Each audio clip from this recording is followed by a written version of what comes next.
তো কেমন আছেন আপনারা সবাই? কাঙ্ক্ষিত সময় আমরা লাইভটা শুরু করতে পেরেছি। আজকের টপিকে আলোচ্য বিষয় আপনারা জানেন, সেটা হচ্ছে কি বলুন তো? 50তম বিসিএস, তাই না? তো এর মধ্যে অনেকে আছে এমনিতেই ভিডিওগুলো দেখে, অনেক পরে বিসিএস দিবে, কেউ কেউ আছে 50তমতে অংশগ্রহণ করতে চাচ্ছে। তো আপনারা একটু কমেন্ট সেকশনে জানান যে যারা যারা ভিউয়ার রয়েছে আমাদের, তাদের মধ্যে কে কে 50তম দিচ্ছে, আর কে কে এখন রানিং স্টুডেন্ট আছি, পরবর্তী কোনো বিসিএস এ অংশগ্রহণ করব।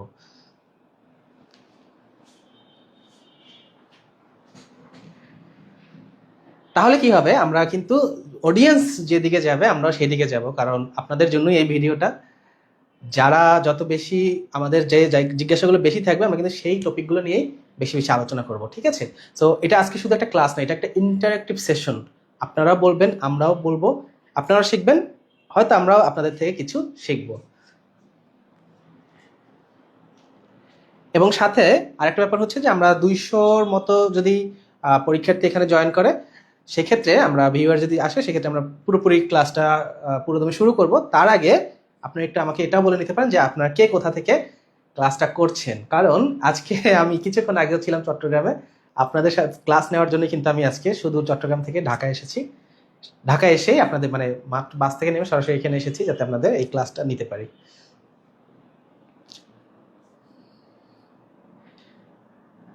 সো অলরেডি আমার সাথে কয়েকজনের খুব ভালো একটা পরিচিতি হয়ে গিয়েছে। আমার নিজের পেজ আছে, বিসিএস চ্যাম্পিয়ন আছে, সেইখান থেকে সবার সাথে ক্লাস নিচ্ছি আমি। সব মিলে কিন্তু অনেকের সাথে আমার একটা ভালো পরিচিতি হয়ে গিয়েছে। অনেককে আমি এখন এমন হয়েছে যে পার্সোনালি চিনি, হয়তো দেখলে চিনবো না, বাট আইডি নেমের সাথে এত বেশি ইন্টারাকশন হয়েছে, এত বেশি কথা হয়েছে। তারা কমেন্ট করে বিভিন্ন টপিকে, তাদের কমেন্টে রিপ্লাই দিয়ে, এভাবে করে এমন একটা সম্পর্ক হয়ে গিয়েছে, তাকে আমি হয়তো চোখের দেখাটাই বাকি আছে। এমনি তো অনেককেই, সবাইকে চিনি। তো তাদের মধ্যে যদি কেউ আছেন যারা আমার সাথে রেগুলার কথা হচ্ছে, তারাও কিন্তু একটু কমেন্ট করে জানান, সেক্ষেত্রে আমি এখানে দেখতে পাবো।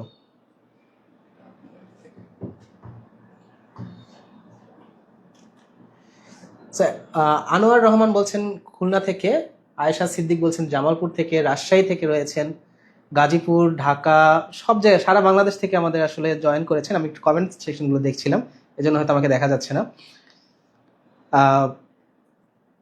জান্নাতুল সালাম দিয়েছেন, ওয়ালাইকুম আসসালাম। সাফিয়া আক্তার, এই যে সাফিয়া আক্তার, উনি আছে, আছে, আমি চিনি ওনাকে পার্সোনালি। তারপর হচ্ছে তাসনুবা তামাসুম, ওনাকেও মাঝে মধ্যে দেখি কমেন্ট করতে। সিরাজুম মনিরা, সে তো আমাদের স্টুডেন্টই। তারপর রয়েছেন তুকাস উদ্দিন জিম, শুভ, রাসেল কুষ্টিয়া থেকে আছেন। ছেলেদের কমেন্ট একটু কম দেখতে পাচ্ছি, মেয়েরাই এগিয়ে আছে এক্ষেত্রে।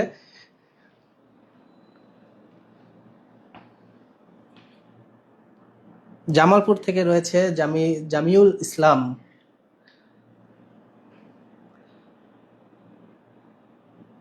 তারপরে রয়েছেন মুন দুইবারের মতো। চট্টগ্রাম থেকে রয়েছেন কয়েকজন। সো এই আর কি। সো আজকের বিসিএস এর আপনার আলোচনার বিষয় হচ্ছে 50তম বিসিএস। মূলত আপনারা জানেন একটা সারপ্রাইজিং নোটিশ আমরা পেয়েছি, সার্কুলার পেয়েছি 50তমতে, কারণ পিএসসি বরাবরই আমাদের সারপ্রাইজ দিয়ে আসতেছে। এবং তারা কিন্তু ওই যে 1 বছরের যে একটা টার্গেট নিয়েছে, 1 বছরের মধ্যে একটা বিসিএস শেষ করবে, সেই টার্গেট পূরণে কিন্তু তারা খুব জলদি 50তম বিসিএস পিরিয়ড দিয়েছে। আমার সাথে অনেকেরই কথা হয়েছে পার্সোনালি, অন্তত 10-12 জন বলেছে তারা আশা করছিল মার্চ এপ্রিলে, অ্যাটলিস্ট মার্চে, মানে মার্চের আগেই না, আরো পরে গিয়ে এই প্রিলিটা হবে। কিন্তু সবাইকে অবাক করে দিয়ে ডেটটা পড়েছে হচ্ছে 30শে জানুয়ারি। সো আমার আমার জানা মতে কেউই কিন্তু এটার জন্য প্রস্তুত না, যে এত জলদি প্রিলি কিভাবে সম্ভব, তাই না? কেউই প্রস্তুত ছিল না। আমি যাদের সাথে কথা বলেছি, অ্যাটলিস্ট 15-20 জনের সাথে তো কথা হয়েছে আমার, সবাই একই কথা বলতেছে যে স্যার, মাত্র এত অল্প কয়েকদিনে আমার আসলে প্রস্তুতির কিভাবে সম্ভব, তাই না? তো ভাবলাম এটা একটা আপনাদের জন্য এখন সবচেয়ে মাথা ব্যথার কারণ, সবচেয়ে চিন্তার কারণ, যে কিভাবে এই 2 মাসে প্রস্তুতিটা কমপ্লিট করা যায়। সবাই কিন্তু এটা নিয়েই চিন্তিত। আর আজকে ক্লাসটা এক্স্যাক্টলি এটা নিয়েই। হ্যাঁ,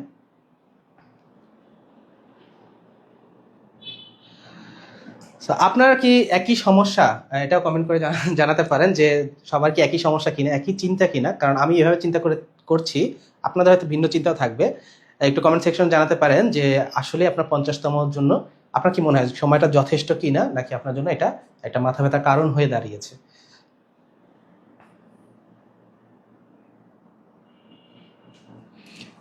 একজন কমেন্ট করেছেন এত তাড়াতাড়ি কি প্রিলিমিনারি হবে।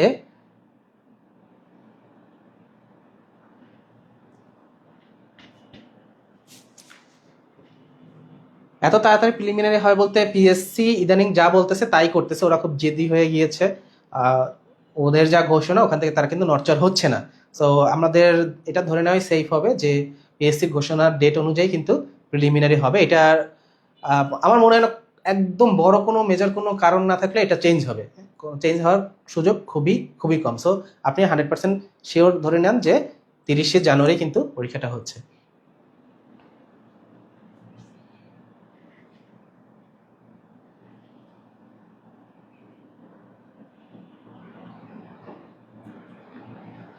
আয়শা সিদ্দিকে বলছেন যে রিটেনের সময় 2 মাস। হ্যাঁ, এটা নিয়েও কথা হবে যে রিটেনের সময় তো মাত্র 2 মাস।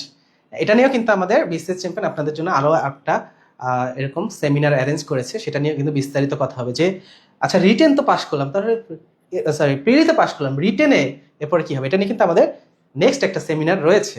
তো আমরা আজকে ওই বিষয়টা একটু এড়িয়ে শুধুমাত্র প্রিলি কেন্দ্রিক আলোচনাটা মধ্যে সীমাবদ্ধ রাখবো আমাদের আলোচনা।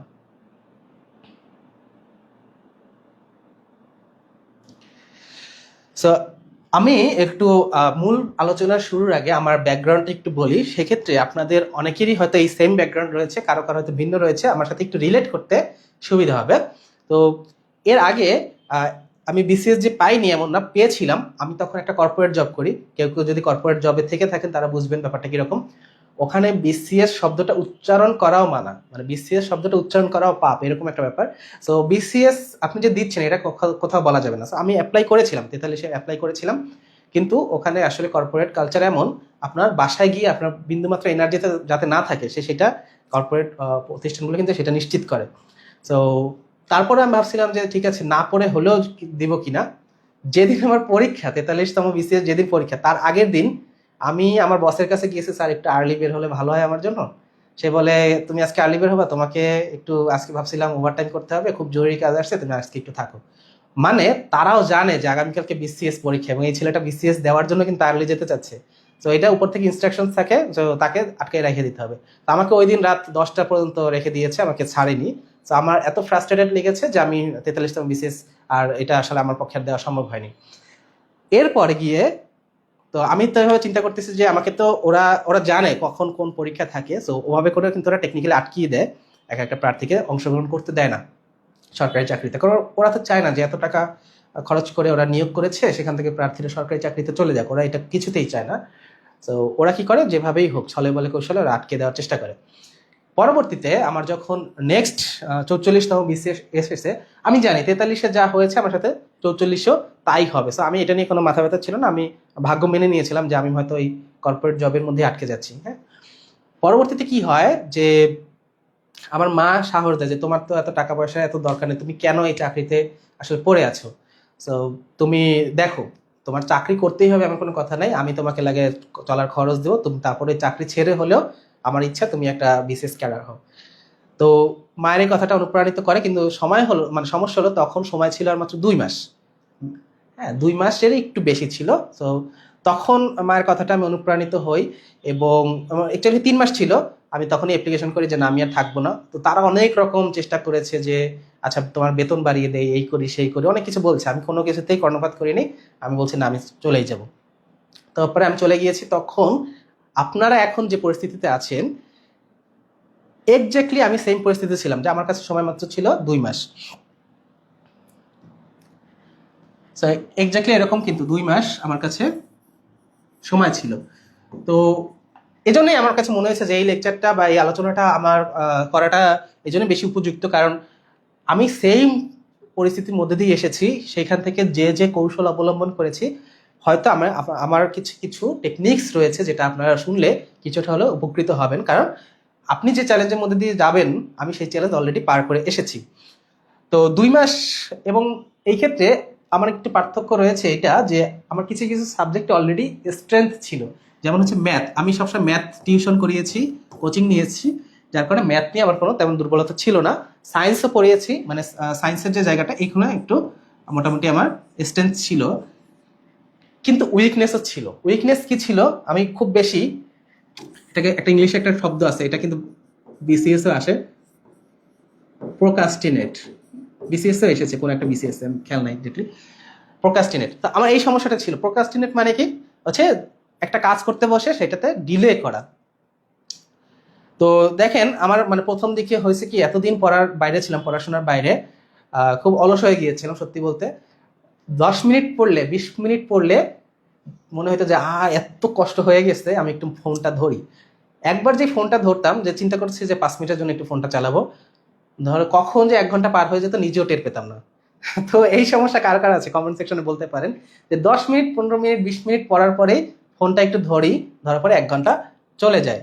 কখন চলে যায়, এই ফেসবুক চালাইতে চালাইতে চলে যায়, টেরই পাই না কোথা থেকে চলে গিয়েছে। তো আমার এই জায়গাটা কিন্তু প্রবলেম ছিল, অর্থাৎ আমার একটা জায়গায় যেমন স্ট্রেংথ ছিল, আর একটা জায়গায় কিন্তু উইকনেসও ছিল। তো আপনার যদি এই জায়গাতে স্ট্রেংথ নাও থাকে, আমি সেটা বলবো যে আপনার যদি এই জায়গাটা বিট করতে পারেন, প্রোক্রাস্টিনেশন জায়গাটা যদি বিট করতে পারেন, আপনি যদি অলসতা বিট করতে পারেন, আপনার যদি ডেডিকেশন, ইফোর্ট পুরোপুরি থাকে, তাহলে এই জায়গাগুলোতে আপনার যদি স্ট্রেংথ নাও থাকে আমার মতো, আপনি কিন্তু সেটা ওভারকাম করে জিনিসটা দুইটা সমান সমান করে ফেলতে পারবেন। আমি এই ফাঁকিবাজি করেও সমস্যা হয়নি, কারণ আমার কিছু কিছু জায়গা অলরেডি শক্তিশালী ছিল। ইংলিশ গ্রামারও বলবো আমি, ইংলিশ গ্রামার এইগুলোতে আমার অলরেডি স্ট্রেংথ ছিল, যার কারণে আমার কিন্তু এখানে প্রবলেম হয়নি, কিন্তু আমার এইটা উইকনেস ছিল। সো যারা দুইটাতেই সমস্যা আছে, যে এখানে স্ট্রেংথ নাই আবার ফাঁকিবাজি করেন, তারা কিন্তু ডেফিনেটলি বিপদে আছেন। দুইটা করা যাবে না, আপনার হয় সব স্ট্রেংথ থাকতে হবে, না হয় আপনার ডেডিকেশন থাকতে হবে, ট্যালেন্ট থাকতে হবে, অথবা আপনার ইফোর্ট থাকতে হবে। এবং এই দুইটাকে আমি সবসময় বলি যে আজকাল বিসিএস এত কম্পিটিটিভ হয়ে গিয়েছে যে সবাই কিন্তু ডেডিকেশনের জায়গায় 100%। বেশিরভাগ প্রার্থী আপনি দেখবেন 99.99% প্রার্থী এমন কেউ নাই যারা ডেডিকেশন দেয় না। সবাই কষ্ট করতেছে, সবাই চেষ্টা করতেছে, 100% দিয়ে চেষ্টা করতেছে। আপনি এক একজনের স্টোরি শুনেন, কেউ বলবে যে মায়ের ইচ্ছা পূরণ করতে, কেউ বলবে যে পরিবার থেকে আমাকে অনেক চাপে রাখছে, সেইটার জন্য আমি নিজেকে প্রমাণ করতে চাই। সবার একদম মানে সিরিয়াস কন্ডিশন, সবাই সিরিয়াস কন্ডিশন থেকে বিসিএস ক্যাডার হতে চাচ্ছে। কারো ডেডিকেশনের জায়গা থেকে কিন্তু ঘাটতি আপনি পাবেন না।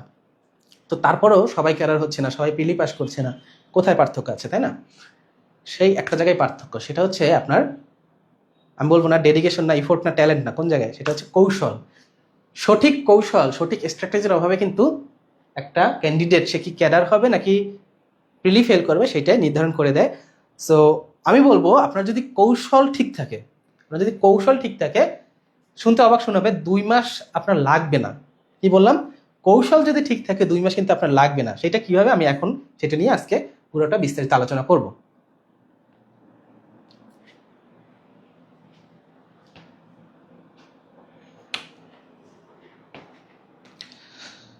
সো আমরা একটু মানবন্টনটা যদি দেখি, যে 50তম বিসিএস পরীক্ষার মানবন্টনটা যদি একটু দেখি, কিছু মানবন্টন আপনারা জানেন এলোমেলো হয়েছে। আমি একটু মুখস্থ করার চেষ্টা করেছিলাম, দেখি কতটুকু মুখস্থ আছে। বাংলা, ইংরেজি এটা হচ্ছে 30-30 করেছে। তারপরে হচ্ছে বাংলাদেশ 25, এটাও কমানো হয়েছে, আন্তর্জাতিক বাড়ানো হয়েছে।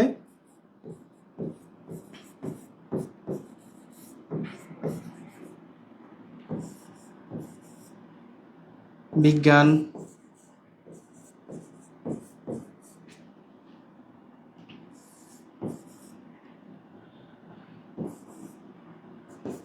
'আইসিটি হচ্ছে 15। তারপরে ম্যাথ, যেটা আমাদের আরেকটা টকিং পয়েন্ট, ম্যাথ এইখানে কিন্তু মার্ক বাড়িয়ে 20 করা হয়েছে। হ্যাঁ, আর হচ্ছে আর কি বাকি থাকে, আইকিউ যা ছিল তা 15। আরেকটা ঝামেলার জায়গায় বাড়ানো হয়েছে মার্ক, সেটা হচ্ছে নৈতিকতা।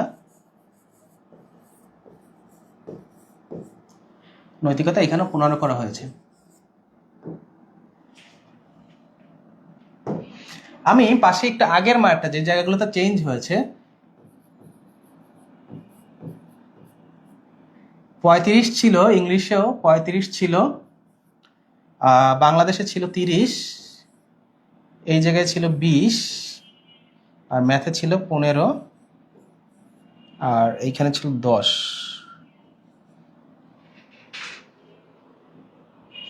তো এই জায়গাগুলো কিন্তু চেঞ্জ হয়েছে, ঠিক আছে কিনা, ঠিক আছে আশা করি।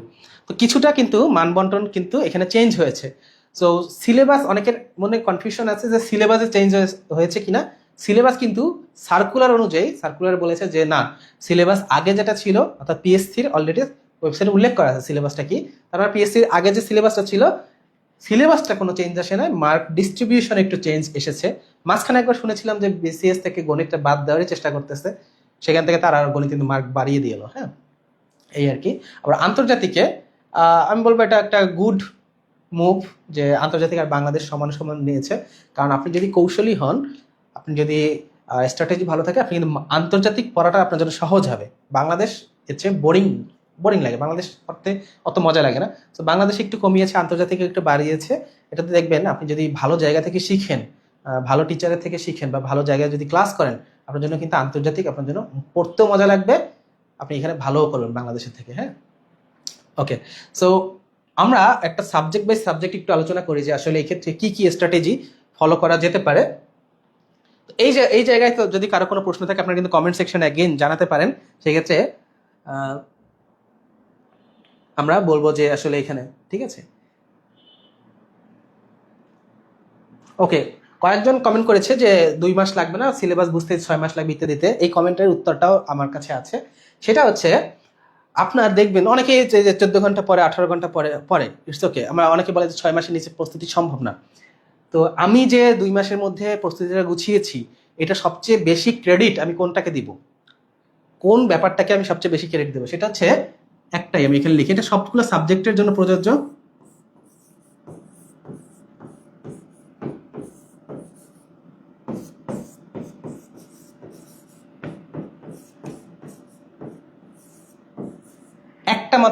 দুইটা মাত্র শব্দ, কোয়েশ্চেন প্রেডিকশন। অর্থাৎ আপনাকে আগে থেকে বুঝতে হবে, প্রেডিক্ট করতে হবে কোন জায়গা থেকে কোন প্রশ্নটা আসতে পারে। সেটা যদি আপনি প্রেডিক্ট করতে না পারেন, তাহলে কিন্তু আপনি সারাদিন, 6 মাস কেন, আপনার বছরেও এই সিলেবাস শেষ হবে না। ঠিক আছে, তার মানে আমি যে সবচেয়ে স্বল্প সময় প্রস্তুতির সবচেয়ে বড় স্ট্র্যাটেজি হচ্ছে আপনাকে কোয়েশ্চেন প্রেডিক্ট করতে হবে। কোয়েশ্চেনটা কিভাবে প্রেডিক্ট করবেন, বর্তমানে বিসিএস এর পালসটা বুঝতে হবে, বাস্তব বিসিএসটা কি চাচ্ছে, কি ধরনের প্রশ্ন করতে যাচ্ছে, সেইটা আপনাকে বুঝতে হবে।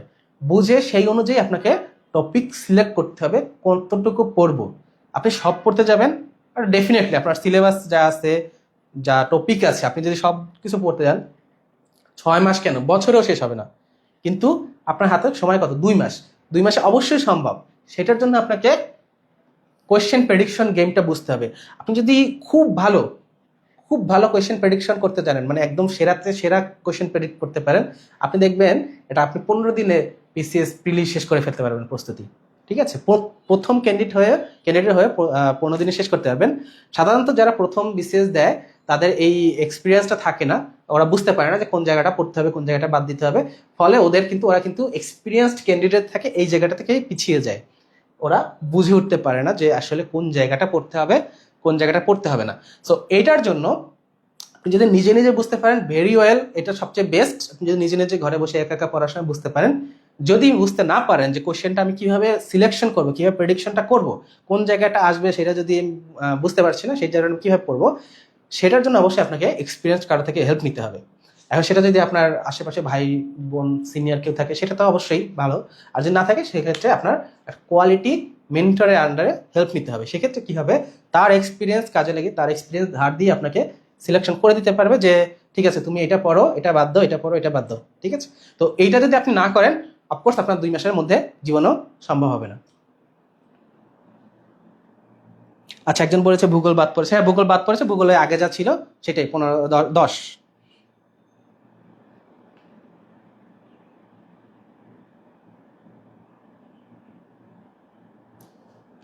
মাউসটাকে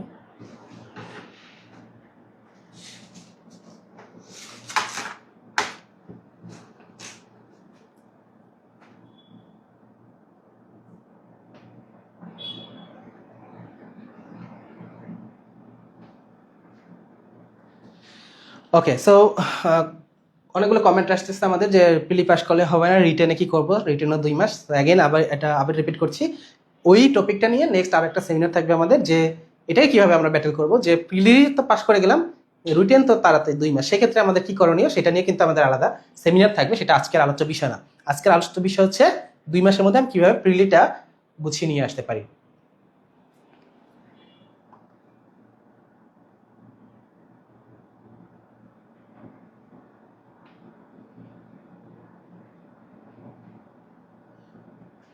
আচ্ছা, আরো কিছু কমেন্ট আমি দেখলাম, সবার কমেন্টটা কিন্তু আমি দেখতেছি, সবারটা যদি রেসপন্স নাও করি।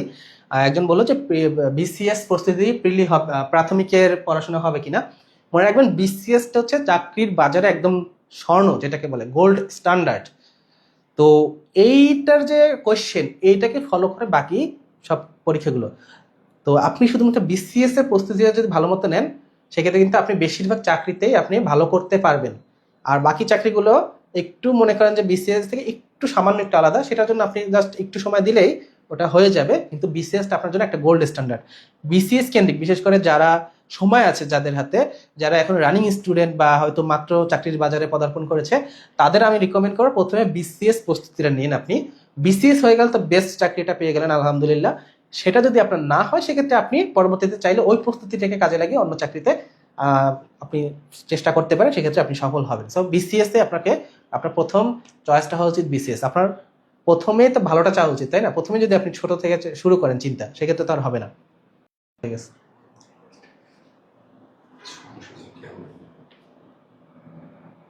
ওকে। সো ব্যাকরণ অংশ এবং সাহিত্য অংশ, ব্যাকরণ অংশটা পরে আসছি, সাহিত্য অংশটা আগে আসতেছি। মনে রাখবেন, সাহিত্য লাস্ট যে 2টা বিসিএস ছিল, 46, 47, বাংলা সাহিত্য সবচেয়ে কঠিন এসেছে।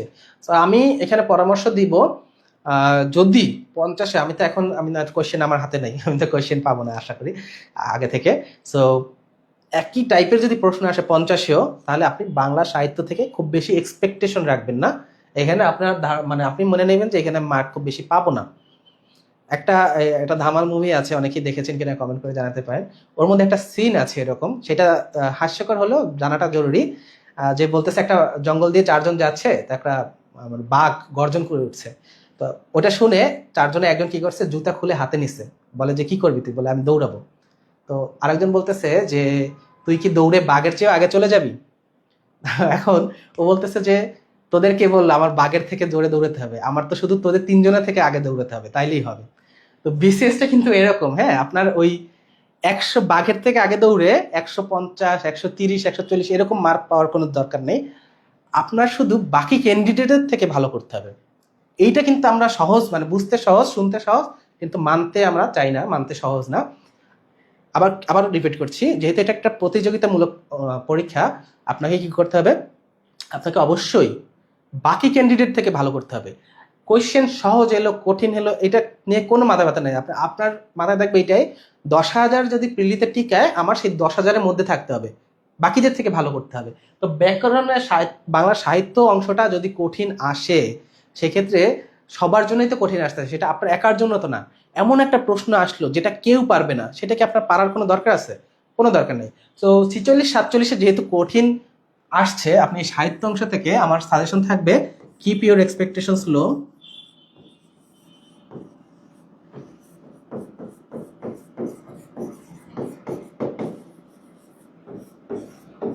এখান থেকে আশাই কম করবেন যে এখানে আমার খুব বেশি মার্ক আমি পাবো না।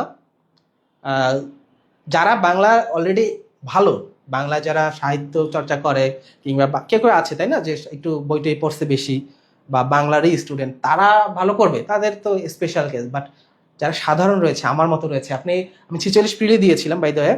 তো সেই ক্ষেত্রে আমি একটু আমার গল্পটা বলি। 46 প্রিলি দিয়েছিলাম আমি। 46 প্রিলিতে আমি দেখি যে 14টা বাংলা সাহিত্যের পর 14টা আমি কিন্তু পারতেছি না। এটা দেখে কি প্যানিকড হয়ে যাবো আমি? আমার কিন্তু এক্সপিরিয়েন্স কম থাকলে আমি ওইখানে ভয়ে মনে করেন হাত পা কাঁপতো, যে আমি তো শেষ, 46 তো আমার হাত থেকে ছাড়া হয়ে গেল। কিন্তু এক্সপিরিয়েন্স ছিল বলে আমি বুঝতে পারছি যে 14টা আমি পারি না, কিন্তু এখানে ঘাবড়ানো কিছু নাই। আমি যেটাতে যেমন ওই যে ক্রিকেটে আছে না, একটা খুব কঠিন বল আসলো, পরপর কয়েকটা কঠিন বল আসলো, এগুলোতে ডিফেন্ড করতে হবে। আবার লোপ্পা বলও পাবেন যেগুলোতে 6 পিটাতে হবে।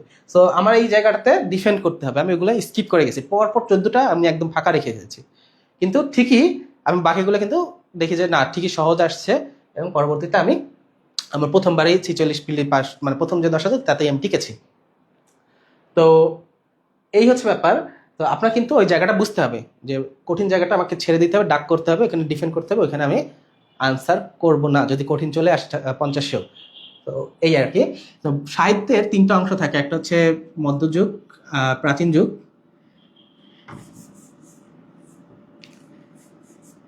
বুঝছে না,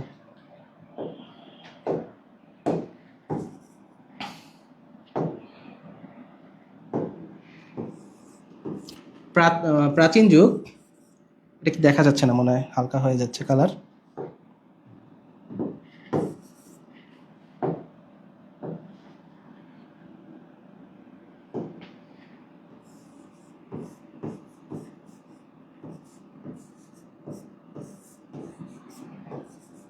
প্রাচীন যুগ এবং মধ্যযুগ,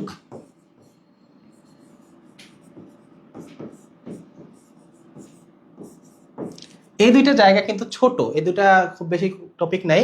আপনারা যখন নিজেরা পড়বেন বা যদি কারো আন্ডারে শিখেন, সেক্ষেত্রে দেখতে পাবেন যে প্রাচীন যুগ মধ্যযুগ এখান থেকে খুব বেশি টপিক নাই, খুব পড়াটাও খুব অল্প।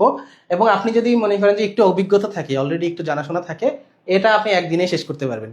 আর যদি নতুন ক্যান্ডিডেট হন, তো হয়তো এখানে আরেকটু সময় লাগবে, বাট সিরিয়াসলি পড়লে এটা একদিনও বেশি হয়ে যায়, একদিনও লাগে না। বিশেষ করে কেউ যদি গুছিয়ে দেয়, তার এক্সপিরিয়েন্সটা থেকে একটু যদি গুছিয়ে দেয় পড়াটা, এটা আপনার একদিনের চেয়েও কম সময়ের মধ্যে হয়ে যায় এই জায়গাটা।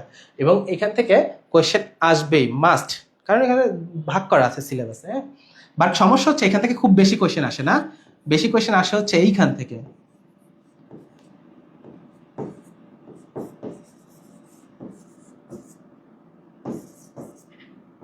বেশি কোয়েশ্চেন আসা হচ্ছে এই জায়গা থেকে। আরো সমস্যা হচ্ছে এই জায়গাটাতে পড়ার জিনিসের শেষ নাই, মানে এত এত জিনিস পড়তে, আপনি সারাদিন পড়তে পারবেন কিন্তু শেষ হতে চাবেন আধুনিক যুগ, কারণ এত এত কবি সাহিত্যিক, তাদের এত গল্প, এত উপন্যাস। এটা এই জন্যই কিন্তু বাংলাটা এখনকার দিনে এসে 50তমতে এসে অনেক কঠিন হয়ে যাচ্ছে, মানে 46-47 অনেক কঠিন এসেছে, 50তমতে কঠিন আসবে। এবং তার চেয়ে বড় কথা, আপনি যে প্রচলিত যে কোচিংগুলো রয়েছে বা প্রচলিত যে বইগুলো রয়েছে, সেখান থেকে মোটেও কমন আসতেছে না। কারণটা কি? কারণ হচ্ছে পিএসসির কিন্তু মানে একটু স্ট্র্যাটেজিটা পিএসসি চেঞ্জ করেছে। দেখেন, যারা কিন্তু এই যে অনেকদিন ধরে পড়াচ্ছে, মার্কেটে এস্টাবলিশড, আপনারা অনেকেই মানে গিয়ে ভর্তি হচ্ছেন, এই সেই করতেছেন, তারা কিন্তু ওই 38-39 টাইপের কথাবার্তা বলতেছে। 50-এর যে বিসিএস এর যে স্ট্র্যাটেজি, এটা একদমই নতুন, একদমই আলাদা। সো তারা কিন্তু এটার ক্ষেত্রে জানে না, আপনাকে ওই সেই 38-39-40-এর স্টাইলে পড়াচ্ছে, বা সর্বোচ্চ হলে 44 স্টাইলে পড়াচ্ছে। এর এর যে রিসেন্ট ট্রেন্ডগুলো তারা কিন্তু এতটা বেশি জানে না। ফলে কি হয়, অনেকেই অনেকেই বলেছে যে 47-এর আইসিটিতে তারা কঠিন মনে করেছে, 47 আইসিটি আর পারে নাই। আমি আসলে আসলে বুঝি কঠিন হয়েছে, 47 আমি দেইনি বাইরে। পরে গিয়ে আমি প্রশ্ন দিয়ে দেখি যে না, এগুলো তো সহজই মনে হচ্ছে। তো এই যে আপনারা হচ্ছে এরকম একটা ব্যাপার হলো, আমার কাছে সহজ মনে হচ্ছে কিন্তু সবাই বলতেছে কঠিন। এটা কারণটাই হচ্ছে এটা, আপনারা হচ্ছে ওই আদিকালের যে বিসিএস ওই টাইপের প্রস্তুতি নিয়েছেন, কিন্তু পিএসসি কিন্তু প্রশ্নের ধরনটা চেঞ্জ করে ফেলেছে।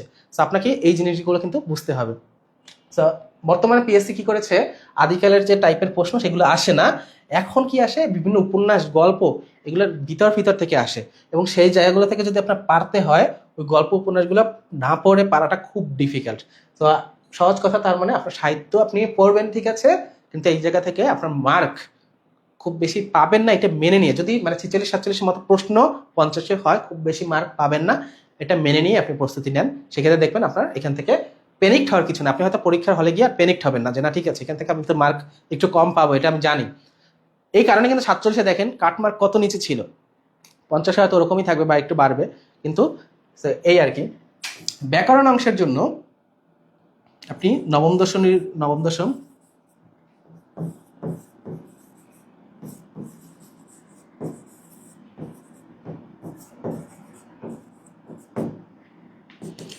বোর্ড বই, হ্যাঁ পুরনো যেটা,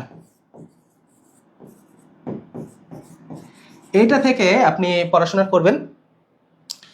কিন্তু এইটার বইটার সমস্যা হচ্ছে, এটাতে অনেক কিছু মানে আপনাকে, এটা তো অবশ্যই বিসিএস কেন্দ্রিক বই না, তাই না? বিসিএস এর মতো করে সাজানোও না। সেই ক্ষেত্রে আপনাকে এই টপিকটা নিয়ে নিজের মতো কিন্তু মডিফাই করে বা দুই একটা আরো এক্সট্রা কিছু কিছু জায়গা থেকে নিয়ে নিজের মতো করে সাজিয়ে প্যাটার্নটা চেক করে, আপনারা জানেন আমার কিছুদিন আগে একটা ভিডিও প্রচুর ভিউ হয়েছে, সেটা হচ্ছে প্রকৃতি প্রত্যয় কিভাবে আমি লজিক দিয়ে সলভ করব। এটা প্রায় 500,000 ভিউ হয়ে যাচ্ছে কিছুদিনের মধ্যেই। সো দেখেন, প্রকৃতি প্রত্যয় কেউ পারে না, এত বেশি কঠিন একটা জিনিস, বাট আপনার প্যাটার্নটা বুঝতে হবে যে এখানে আসলে লজিকটা কি খাটতেছে। তো গ্রামারের ক্ষেত্রে এখানে অনেকগুলো জায়গা আছে লজিক দিয়ে বের করা যায়, সলভ করা যায়। তো আপনি যদি ওই জিনিসগুলো শিখেন, সহজ কথা আমি বলতে চাচ্ছি, আপনার 2 মাসের মধ্যে প্রস্তুতি কমপ্লিট হবে। কি হবে?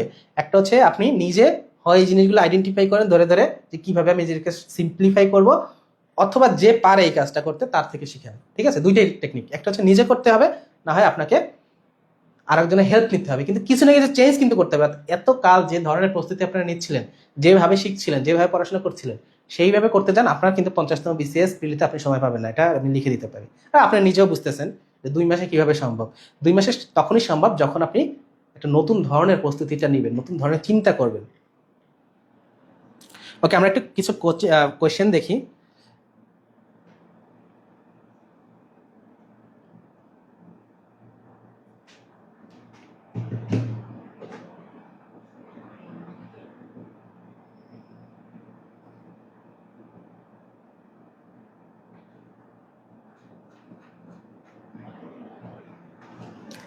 ঠিক আছে, আপনাদের প্রশ্নগুলো আপনার কোয়েশ্চেন করে জানাতে পারেন কমেন্টে। আমি কোয়েশ্চেনগুলো দেখতেছি, যেগুলো আমার মনে হচ্ছে আলোচনার সাথে বেশি রিলেভেন্ট সেগুলো আমি আগে অ্যাড্রেস করছি, বাকি কোয়েশ্চেনগুলো অ্যাড্রেস করার চেষ্টা করব। হ্যাঁ, তো আপনার কোনো প্রশ্ন থাকলে নির্দিষ্ট কমেন্ট সেকশনে কিন্তু অবশ্যই অবশ্যই লিখেন। সো বাংলা, আজকে যেহেতু আমরা প্রত্যেকটা সাবজেক্ট নিয়ে একটা ওভারভিউ দেওয়ার চেষ্টা করতেছি, এখানে আর ডিটেলে যাওয়ার সুযোগ নেই, আমরা পরবর্তী সাবজেক্টগুলোতে চলে যাই। এরপরে রয়েছে সবচেয়ে কাঙ্ক্ষিত যে জায়গাটা অনেকের জন্য, সেটা হচ্ছে ইংলিশ। অনেকে কমেন্ট করেছে যে ইংলিশ নিয়ে বলেন, ইংলিশ নিয়ে বলেন। আচ্ছা ঠিক আছে, আমরা ইংলিশ নিয়ে একটু দেখার চেষ্টা করি। অহেতুক আশা দিয়ে লাভ নাই, ইংলিশ 2 মাসের মধ্যে ভালো করা একটু টাফ, একটু না ভালোই টাফ, এটা স্বীকার করে নিতে হবে। বিশেষ করে ইংলিশের সব না, বিশেষ করে গ্রামার অংশ।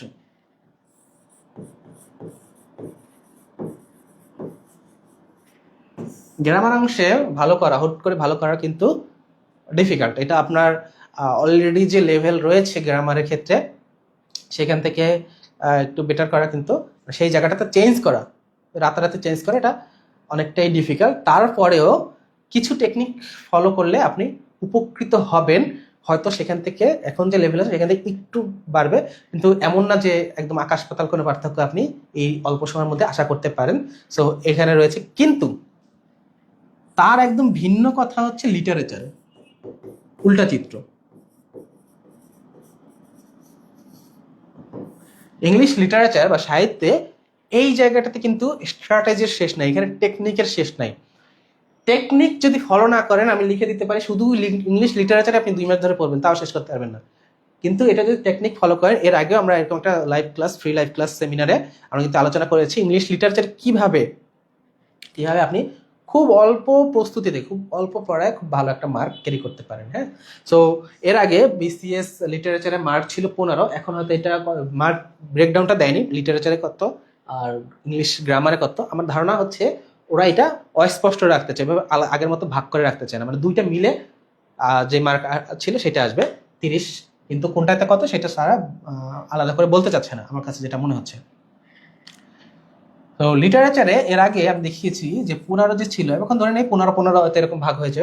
আগে যে 15 মার্ক ছিল, সেইখান থেকে আপনার টার্গেট হওয়া উচিত, যদি যদি মনে করেন যে আমি 15তে 15 পাবো, তাহলে কিন্তু আপনি নেগেটিভ খেয়ে যে পাবেন 0। আপনার এখান থেকে পাওয়া পাইতে হবে হচ্ছে, মানে আপনি টার্গেট করবেন হচ্ছে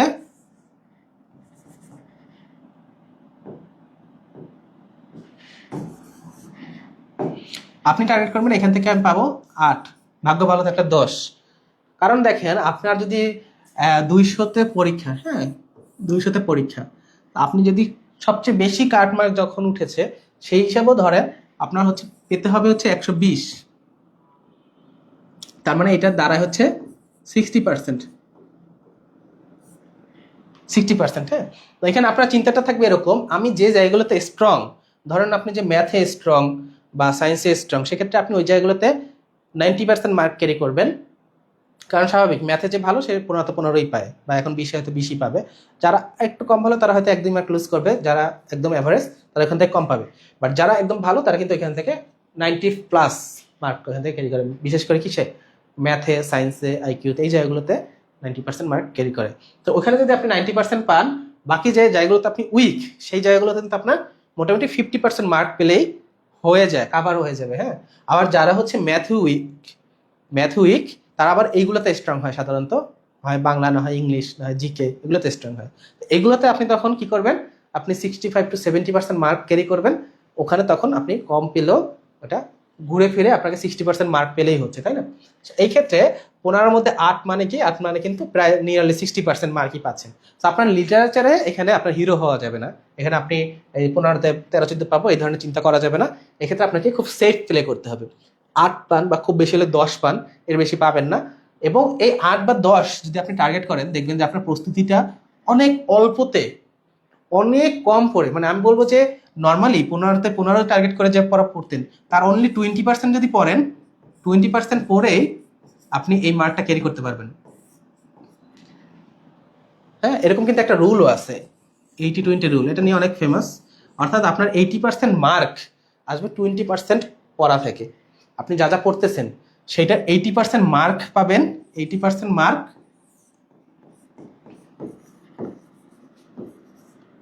ফ্রম 20% স্টাডি। আর আমরা যে কি করি, আমরা ওই 80%-এর পরবর্তীতে 20% আছে ওইটার পিছনে সময় নষ্ট করি, ওইটার পিছনে সময় নষ্ট করতে করতে, ওইটার পিছনে সময় দিতে দিতে আমাদের দেখা যায় বাকি স্টাডির সময়টা শেষ হয়ে যায়। কিন্তু আপনি যদি এভাবে চিন্তা করেন যে না, আমি 15-র মধ্যে একটু কম পাবো, আমি 8 থেকে 10 পাবো সর্বোচ্চ, তখন দেখবেন আপনি 20-30% প্রিপারেশন নিয়ে, ইংলিশ লিটারে 20-30% প্রিপারেশন নিয়ে আপনি কিন্তু এখানে খুব ভালো মার্ক পাচ্ছেন। এখন কথা হচ্ছে কোন 20-30% পড়বেন, অ্যাগেইন কোন 20-30% পড়বেন, এইটার জন্য আপনাকে ওই এর আগে যেটা দেখিয়েছি কোশ্চেন প্রেডিকশন, এটা খুব ভালো মতো বুঝতে হবে। আমি এর আগের যে সেমিনারটা ছিল ওখানে দেখিয়েছি, আমি জাস্ট একটা রাইটার থেকে একটা ইনফরমেশন পড়েছি, আরেকটা রাইটার থেকে আরেকটা ইনফরমেশন পড়েছি, একদম পরপর সাজানোও ছিল, আমার নোটে স্ক্রিনশট নিয়ে আমি দেখিয়েছিলাম, পরপর সাজানো ছিল, একটা লেখক দিয়ে একটা ইনফরমেশন, আরেকটা লেখক দিয়ে আরেকটা ইনফরমেশন, দুইটাই 46 এসেছে পরপর পরপর সাজানো ছিল 46, ওই দুইটা ইনফরমেশন এসেছে। অর্থাৎ অন্তত আপনি পড়লে কি করবেন, ওই রাইটার থেকে অ্যাটলিস্ট 10-15টা ইনফরমেশন পড়বেন, এই রাইটার থেকে অ্যাটলিস্ট 10-15টা ইনফরমেশন পড়বেন। তার পরীক্ষার হলে এত এত রাইটার, এত এত ইনফরমেশন সব তালগোল পাকাই ফেলবেন। আমি কি করেছি, আমি একটা রাইটার থেকে একটা ইনফরমেশন পড়েছি, কারণ আমি জানি যে ওইটা আসলে ওইটাই আসবে। আমি ওই দুইটা পড়ে গেছি শুধু, আমার পরীক্ষার হলে গিয়ে কোনো কনফিউশন হয় না, আমি পড়েছি এতটুকু, সেখান থেকে আবার কনফিউজড হবো কি? আপনি পড়ে যাবেন এতগুলো, তখন দেখবেন যে আপনি ওই মধ্যে খুঁজে বের করতে পারতেছেন না যে কোনটা থেকে কোনটা হবে, ভুল করে আসবেন, নেগেটিভ খেয়ে আসবেন। আমি একটা থেকে একটাই পড়ে গেছি, পারলে পারলাম, না পারলে নাই, সহজ হিসাব।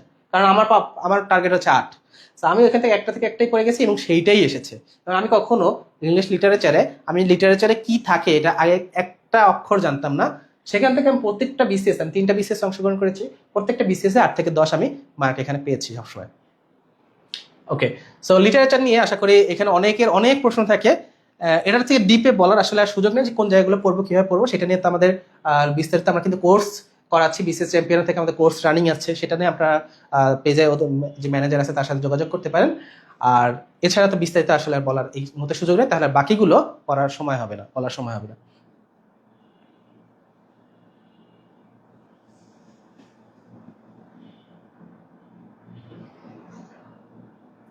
ওকে, নতুন পুরাতন বইয়ের পার্থক্য রয়েছে। আচ্ছা, লিটারেচারের দেখতেই ভয় হয়, নীলচাঁদ বলছেন লিটারেচার দেখতেই ভয় হয়। আচ্ছা, লিটারেচার কি করে ভালো করা যায়, নতুন প্রস্তুতি নিতে চাচ্ছি কিভাবে। 51তম নিয়ে কিছু কোয়েশ্চেন দেখতে পাচ্ছি আমি। ওকে, আমি হয়তো প্রশ্নগুলো আমি দেখে রেখেছি, হয়তো জোরে জোরে বলছি না, কিন্তু প্রশ্নগুলো উত্তর কিন্তু আমি আলোচনার মধ্যে দিয়ে যাবো, আশা করি সবাই প্রশ্নগুলো উত্তর পাবেন।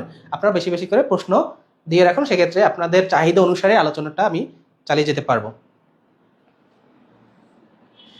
ওকে, সো গ্রামার অংশে আসি। গ্রামের অংশে আমি আগে থেকে স্বীকার করে নিয়েছি যে এইখানে কিন্তু আপনার 2 মাসের মধ্যে একদম খুব আহামরি প্রিপারেশন না, মানে আপনার হয়তো যদি লেভেল লো থাকে সেখান থেকে একদম হাই লেভেলে যাওয়া এটা কোনো মতেই পসিবল না। এটা একটা স্কিল বেসড জিনিস, অর্থাৎ আমাকে ধীরে ধীরে ধীরে ধীরে স্কিলটা তৈরি করতে হবে। আপনার যদি অলরেডি স্কিল ভালো না থাকে, আপনি কিন্তু এক্ষেত্রে খুব বেশি স্বল্প সময়ে বেনিফিট পাবেন না। সেই ক্ষেত্রে আপনার উচিত হবে গ্রামারে ফোকাস না দিয়ে ইংলিশ গ্রামে আপনার মেনেই নেন যে এখানে একটু কম মার্ক পাবো, আপনি অন্য জায়গাটাতে আপনার সময়টা ব্যয় করেন, সেক্ষেত্রে যাতে এখানে যে কম মার্ক পাবেন সেই জায়গাটা যাতে কাভার হয়ে যায়। যারা অলরেডি স্ট্রং আছি তারা এখানে কিছুটা সময় দিলে কিন্তু আউটপুটটা আরো বেটার পাবো। হ্যাঁ, তাহলে কি বললাম, যদি আপনি উইক হয়ে থাকেন এটার পিছনে খুব বেশি সময় নষ্ট না করে এমন জায়গায় সময় দেন যেটা আপনি স্ট্রং আছেন, সেই ক্ষেত্রে আপনার ওইখান থেকে মার্কটা আপনি বেশি টেনে নিয়ে আসতে পারবেন। তো এখানে আপনি যদি 5-10 কমও পান, আপনি যদি জিকেতে স্ট্রং হন, জিকেতে সময় দিয়ে সেখান থেকে মার্ক বের করে নিয়ে আসতে পারেন, বা ম্যাথে সময় দিয়ে মার্ক বেশি বের করে নিয়ে আসতে পারেন, কথা তো একই হলো, তাই না? এখানে আপনি অতিরিক্ত সময় দিলে কিন্তু আপনার মার্ক আহামরি বাড়বে না, যদি আপনার লেভেল অলরেডি একটা পর্যায়ে না থাকে। অ্যাটলিস্ট মিডিয়াম লেভেলে থাকতে হবে। একদম যেটা উইক হয়ে থাকেন, বেটার আপনি অন্য জায়গায় সময় দেন, লিটারেচারে দেন তার চেয়ে। ওকে, সো গ্রামারের ক্ষেত্রে আমি খুব অল্প কথা বলবো, সেটা হচ্ছে যে আমরা সবাই রুল পড়ি, হ্যাঁ, সাধারণত রুলগুলো পড়ি। আমি বলবো যে এক্সাম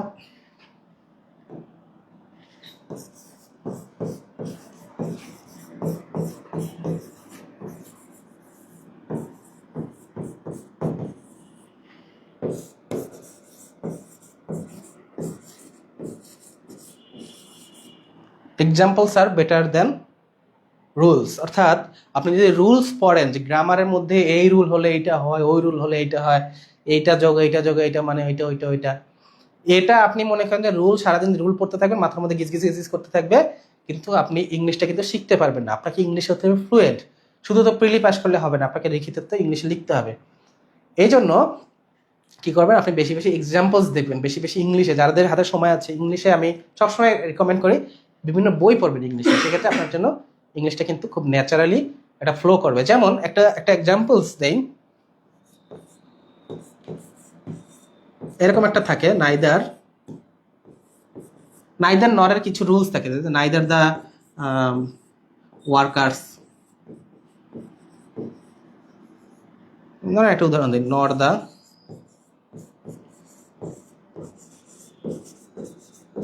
ম্যানেজার।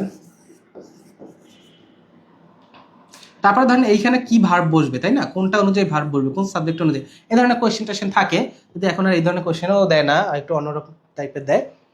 তো এই ক্ষেত্রে একটা রুল হচ্ছে যে এখানে বলে প্রক্সিমিটি, রুল অফ প্রক্সিমিটি, অর্থাৎ যেটা হচ্ছে ভার্বের কাছে থাকে সেই সাবজেক্ট অনুযায়ী ভার্ব হয়। মানে হচ্ছে এই ক্ষেত্রে ওয়ার্কার্স এর অনুযায়ী না হয়ে এটা ম্যানেজার অনুযায়ী, অর্থাৎ এখানে ওয়ান্টস এটা হবে। তো এইটা আপনি মনে করেন রুল পরে শিখতে পারেন, হ্যাঁ। কিন্তু আপনি এই সাবজেক্টটা মানে এই সেন্টেন্সটা আপনি যদি মনে করেন যে 15 থেকে 20 বার পড়েন, আপনি বিভিন্ন বই পড়তে গিয়ে আপনার এটা ব্রেনে অটো সেট হয়ে যাবে যে পরবর্তী সাবজেক্ট অনুসারে ভার্বটা হয়। মানে আপনি যদি অনেক বেশি এক্সাম্পলস দেখেন, তখন আপনি রুল না জানলেও, কারণ আমি কিন্তু গ্রামার রুল বেশি কিছু জানি না, কিন্তু আমি ওটা দেখে বুঝতে পারি যে সামথিং ইজ রং, কোনো এক জায়গায় ভুল আছে। তো ওইটাই ক্ষেত্রে আপনার এভাবে করে আপনি সেট করতে পারবেন।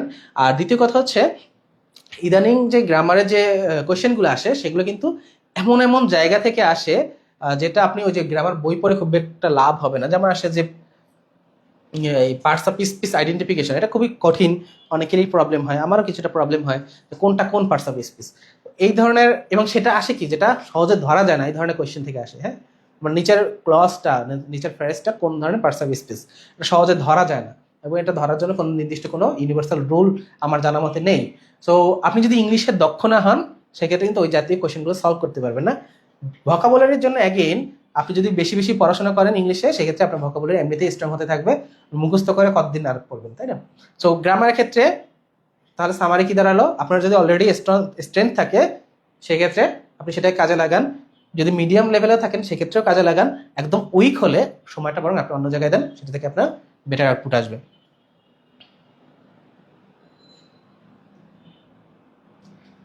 তারপরে আমরা আসি বাংলাদেশ।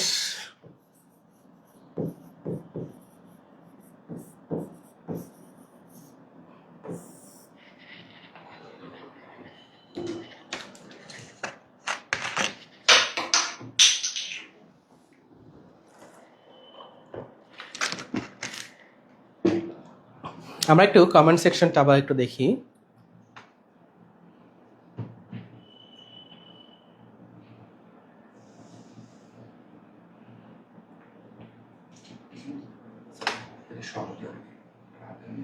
আচ্ছা, তো আমি একটু কমেন্ট সেকশনগুলো দেখছি।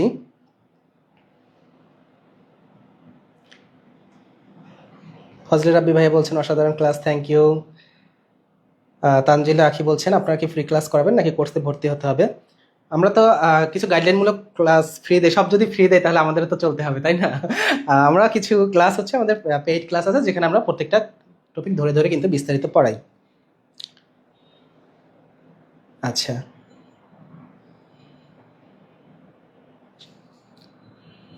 50-এর সাথে সাথে 51তম কিছু কিছু পরামর্শ চাই। হ্যাঁ, এটা একটা ভালো কমেন্ট যে 51তমের জন্য আমাদের কিছু কিছু পরামর্শ কিন্তু আমরা, ঠিক আছে, আমরা নেক্সটে এটা নিয়ে একটা সেমিনার করা যায় কিনা এটা আমরা আলোচনা করব।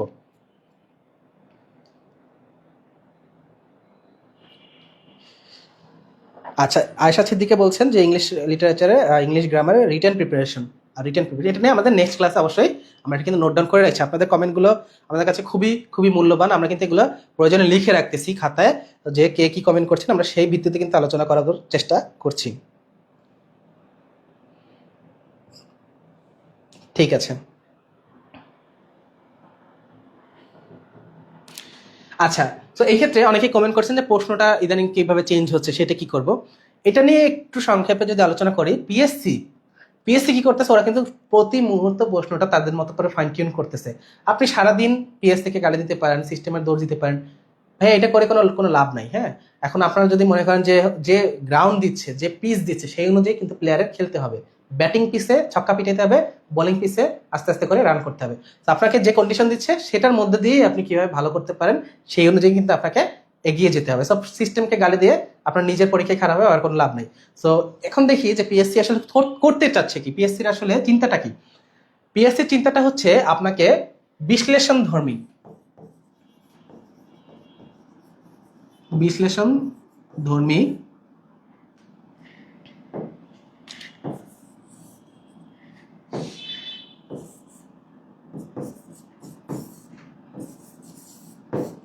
ধর্মী প্রশ্ন তারা দিতে চাচ্ছে। হ্যাঁ, এখন কথা বলতে বলতে পারেন যে এমসিকিউর মধ্যে আবার বিশ্লেষণ, এটা কিভাবে সম্ভব? এমসিকিউ কিন্তু সাধারণত জ্ঞানমূলকই হয়, এখনো যে আমরা প্রশ্নগুলো দেখি এগুলো জ্ঞানমূলক, কিন্তু এখানে একটা কিন্তু রয়েছে। হাজার হাজার ইনফরমেশনের ভিড়ে একটা প্রশ্ন আসতেছে, সেই প্রশ্নটা কেন আসতেছে, মানে অন্য সবকিছু বাদ দিয়ে সেই প্রশ্নটা কেন আসতেছে, কখনো এটা কি ভেবে দেখেছেন? যেমন 47-এ একটা উদাহরণ যদি দেই, গোলান হাইট এই জায়গাটা কোন দেশে অবস্থিত, এরকম একটা প্রশ্ন এসেছে। এখন দেখেন, আপনি যদি ম্যাপ পড়তেছেন, দুনিয়ার জায়গা আপনি মুখস্থ করেছেন, তাই না? দুনিয়ার এই যে প্রণালী মুখস্থ করেছেন, এই দেশের রাজধানী এটা করতেছেন, কোনো রাজধানীও আসলো না, কোনো প্রণালীও আসলো না, আসলো কি গোলান হাইট কোথায় অবস্থিত। এখন এটা কেন আসছে এটাকে আপনাকে বুঝতে হবে। তো এইটা বোঝার জন্য যে গোলান হাইট আসতে পারে, সেইটা বোঝার জন্য আপনাকে ঘটনাগুলোর বা টপিকের বিশ্লেষণটা জানতে হবে, সেইটা বুঝতে হবে, ইম্পর্টেন্সটা বুঝতে হবে। হ্যাঁ, তো আপনি যদি এটা না করতে পারেন, আপনি কিন্তু কোয়েশ্চেনটা ধরতে পারবেন না যে কোন জায়গা থেকে কোন ইনফরমেশনটা আমাকে জানতে হবে। গোলান হাইটটা এই জন্যই ইম্পর্টেন্ট কারণ ওইটা ইসরায়েলের ঘটনার সাথে খুব বেশি, ইসরায়েল ইরান যে যুদ্ধ হয়েছে সেটার জন্য খুব বেশি ইম্পর্টেন্ট একটা জায়গা ছিল গোলান হাইট। মিলিটারি স্ট্র্যাটেজির জন্য খুবই খুবই খুবই ইম্পর্টেন্ট একটা জায়গা। এর কারণে কিন্তু গোলান হাইটটা কোন দেশে আছে সেটা নিয়ে প্রশ্ন এসেছে। তো আপনি যদি টপিকগুলো জাস্ট ওই যে প্রথাগত বই, প্রথাগত কোচিং এ গিয়ে যে মুখস্থ করেছেন যে ঠিক আছে বাবেল মান্দাব এই জায়গায় অবস্থিত, হরমুজ পলানি এই জায়গায় অবস্থিত, এগুলো ভাইয়া কোশ্চেন এখন আর আসবে না। পিএসসি এখন কি করতেছে, আপনি যা পড়বেন সেটার গুরুত্বটা বুঝেন, সেটার বিশ্লেষণটা বুঝেন, সেইখান থেকে আপনি তথ্য বাছাই করেন যে না, হাজার হাজার তথ্যের ভিড়ে এই তথ্যটা আসার মতো ইম্পর্টেন্ট, সেই বাছাইটা করে তারপরে মুখস্থ করেন, এটা চাচ্ছে পিএসসি। যার কারণে এই টেকনিকটা যদি আপনি ধরতে না পারেন, আপনি পরে জীবনে কুলাতে পারবেন না। প্রশ্ন মানে পড়ে যাবেন একটা, প্রশ্ন আসবে আর একটা। এবার সবাই আপনি কমেন্ট করে এখানে দেখবেন, যদি কমেন্ট করে সবাই এক কথা বলবে যে আমরা পড়ে গেছি এক জিনিস, গিয়ে দেখতেছি আসছে আর এক জিনিস, মানে কমনই আসতেছে না। কমন আসবে কি হয় ভাইয়া, আপনি যে ধরনের প্রস্তুতি নিচ্ছেন এতে কমন পাবেন না। কমন আসবে আপনি যদি বিশ্লেষণ করতে পারেন, প্রশ্নগুলো অ্যানালাইসিস করতে পারেন, ঠিক আছে? এবং সেটা আপনি নিজে হয় নিজে করুন, আমি বারবার রিকোয়েস্ট করবো, হয় নিজে করুন, না হয় এমন কারো হেল্প নেন যে করতে পারে। আর আমরা আমাদের কিন্তু ক্লাস চালাচ্ছি, আমরা সেখানে এটা যতটা সম্ভব অ্যানালাইসিস গুলো করার চেষ্টা করি। আচ্ছা, সো বাংলাদেশের জায়গাটাতে আপনার কিছু জায়গা আছে গদবাদা, মানে ফিক্সড, ওই জায়গা থেকে প্রশ্ন আসবেই, সেইগুলো আমরা যদি একটু লিখি, যেটা হচ্ছে সংবিধান, এটা একদম মনে করেন যে সবচেয়ে বেশি ফিক্সড সংবিধান। এর আগে যেহেতু এখন চেঞ্জ হয়েছে, আমরা প্রশ্ন একটাও পাইনি, আমরা জানি না এখান থেকে কয়টা প্রশ্ন আসবে। এর আগে কমপক্ষে 3টা আসতোই, মানে 3টা আসতো, কখনো কখনো 4টাও দিয়ে দিতে পারে, বাট নর্মালি 3টা তো মিনিমাম থাকেই। তারপরে ইতিহাস জায়গাটা থেকে আগে অনেক বেশি আসতো, ইদানিং কিন্তু বাংলাদেশের যে ইতিহাস, এটা ইদানিং কিন্তু এখান থেকে প্রশ্ন সংখ্যা কমিয়ে দিচ্ছে। আগে 6টা পর্যন্ত, ম্যাক্স 6টা পর্যন্ত প্রশ্ন থাকতো, বাট ইদানিং কমিয়ে দিচ্ছে।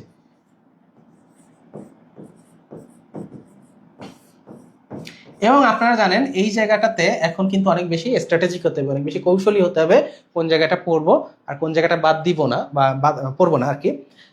আমার প্রেডিকশন হচ্ছে, মানে আমার বেসড অন মাই এক্সপিরিয়েন্স, আমি যদি এখানে বলি, মুক্তিযুদ্ধের যে কালচারাল যে বিষয়গুলো রয়েছে, অর্থাৎ সাংস্কৃতিক যে বিষয়গুলো রয়েছে, সেই জায়গাগুলো কিন্তু এখন বেশি ইম্পর্টেন্ট। অর্থাৎ আপনি যে স্বাধীন বাংলা বেতার কেন্দ্রে কি কি প্রোগ্রাম হয়েছে, কি কি পত্রিকা ছিল, কি কি গান ছিল, গানের সুরকারকে, গীতিকারকে, এই জাতীয় জায়গাগুলো কিন্তু বেশি ইম্পর্টেন্ট। এছাড়াও যে রয়েছে কি রয়েছে, যে মুক্তিযুদ্ধে বিদেশি, উপজাতি, এই জাতীয় কন্টেন্টগুলো এখন আসার মতো বেশি উপযুক্ত। বাকি জায়গাগুলো কিন্তু একটু কম, আমার কাছে মনে হচ্ছে কেন যেন কম আসবে। আপনারা দেখেন 47 কিন্তু এই ধরনের প্রশ্নই এসেছে, জল্লাদের দরবার কে পরিচালনা করেছে, এই জাতীয় কিন্তু কোয়েশ্চেন এসেছে। হ্যাঁ, সো আপনারা মনে রাখবেন এই মুক্তিযুদ্ধের কালচারাল এলিমেন্টগুলো কিন্তু এখন বেশি বেশি ইম্পর্টেন্ট। এর আগেরগুলো আমি সাধারণত এই যে 47-এর পরে, মানে পাকিস্তান আমলটাই বেশি পড়তাম, ব্রিটিশ আমলটা আমি পড়তামই না, কারণ মাঝে মধ্যে কালে ভদ্রে একটা কোয়েশ্চেন আসতো না, তো ব্রিটিশ আমলটা আমি পড়তাম না। একটা যদি আসে আসুক, যাক, এতগুলোর জায়গা পড়ে আমি এই যে আমি এখানে ব্রিটিশ আমল পড়তাম না। আপনারা যদি রিস্ক নিতে চান করতে পারেন, কিন্তু সময় যেহেতু কম, আমি রিকমেন্ড করবো ব্রিটিশ আমলটা বাদ দিতে পারেন আপনি।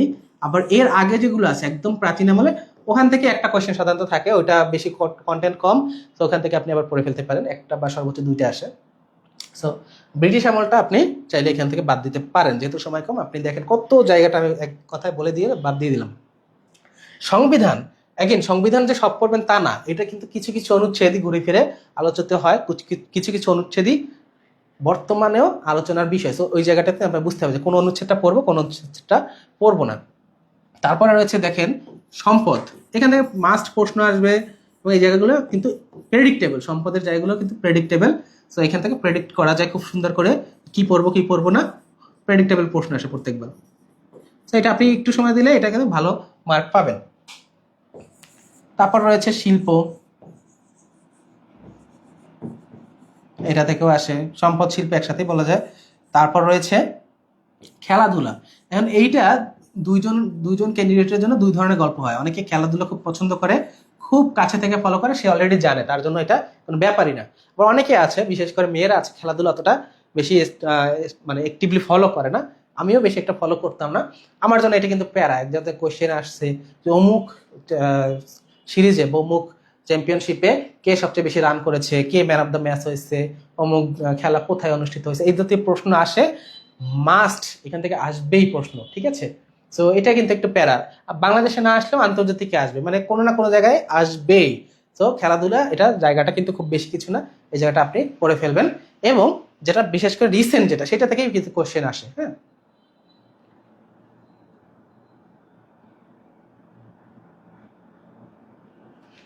সো বাংলাদেশের ক্ষেত্রে মনে রাখবেন, বাংলাদেশের ক্ষেত্রে অনেকেই আছে সারাদিনে ক্যাপসুল পড়ে, ক্যাপসুল কিনে মানে সাম্প্রতিক বিভিন্ন বিষয় পড়ে, কারেন্ট অ্যাফেয়ার্স পড়ে। আমি ভাইয়া জীবনেও কারেন্ট অ্যাফেয়ার্স পড়ি নাই, মানে এমনি পড়ছি ছোটবেলায় আগ্রহ করে, কিন্তু বিসিএস এর জন্য কখনো কারেন্ট অ্যাফেয়ার্স পড়ি নাই।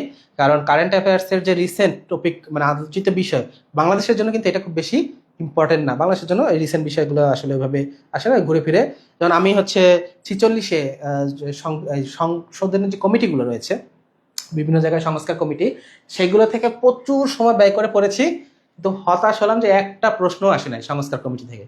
সংস্কার কমিটির বিভিন্ন সংস্কার কমিটির সুপারিশ কি কি করেছে, কারা কি করেছে, সেটা নিয়ে মানে সারাদিন ওইটাই পড়েছি বলা যায়, কিন্তু একটা প্রশ্ন ওখান থেকে আসেনি।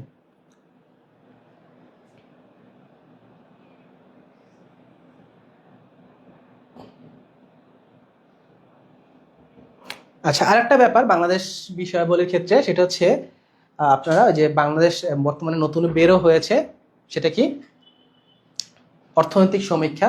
অর্থনৈতিক সমীক্ষা প্রিলির জন্য যে সামারি যেটা থাকে, সেটা তো দেখবেনই, পাশাপাশি ফুল যেটা রয়েছে, অর্থাৎ 300 পেজের মতো রয়েছে, ওটার কিছু কিছু জায়গা, মানে বেশিরভাগ কিন্তু ওগুলো হচ্ছে অ্যাপেন্ডিক্স আকারে অনেক পৃষ্ঠা ভরে রাখছে, মেইন জায়গাটা কিন্তু 150 পেজেরও কম, মানে মেইন যে জায়গাটা।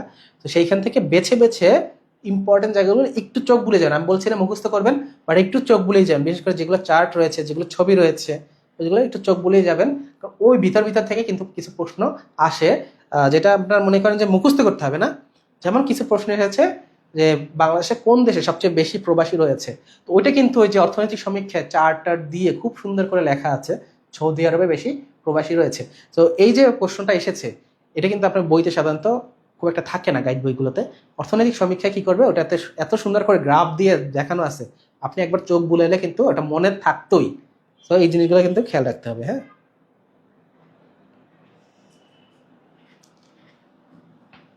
তো বাংলাদেশ নিয়ে আলোচনা আসলে করলে সারাদিন করা যাবে, এটা নিয়ে আলোচনা শেষ নাই। আমাদের আজকের ভিডিওর এই এর চেয়ে বেশি আসলে আলোচনা করার সুযোগ নেই। তো মাথায় রাখবেন, 2 মাসের জন্য যদি প্রস্তুতি নিতে চান, এই জায়গাটাতে আপনাকে প্রেডিকশন গেম একদম এক্সট্রিমে নিয়ে যেতে হবে। বাংলাদেশ আর কোথায়, আন্তর্জাতিকে একদম এক্সট্রিমে নিয়ে যেতে হবে। আপনার যদি এক্সপিরিয়েন্স থাকে তাহলে তো ভালো, আর এক্সপিরিয়েন্স না থাকলে অ্যাগেইন কারো থেকে, এটা আমি বারবার বারবার একই কথা বলবো, একদম বাদ দিতে হবে কোনটা, ওগুলো ধরে ধরে সব বাদ দিয়ে দিবেন। আপনি নর্মালি যেটা করেন সেখান থেকে 80% ফেলে দিবেন, ফেলে দিয়ে 20% বেছে বেছে বেছে বেছে পড়বেন। আপনাকে এই রিস্কটা নিতে হবে, তাহলে কিন্তু আপনার 2 মাসে খুব ভালো একটা প্রস্তুতি আপনি কমপ্লিট করতে পারবেন।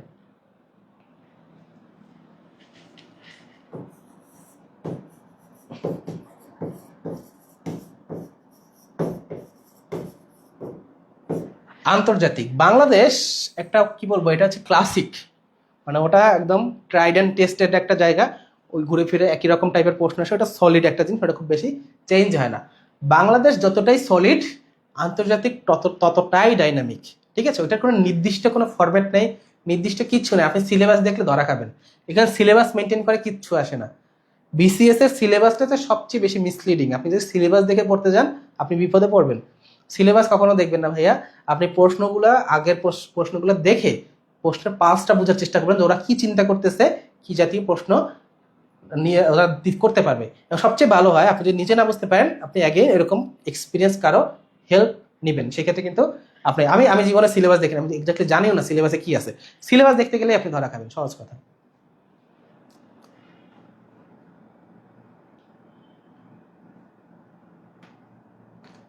সিকান্দার আলী সরকার বলছেন, আসসালামু আলাইকুম, ভালো আছেন স্যার? ইয়েস, ওয়ালাইকুম আসসালাম, ভালো আছি। আপনারা ভালো আছেন?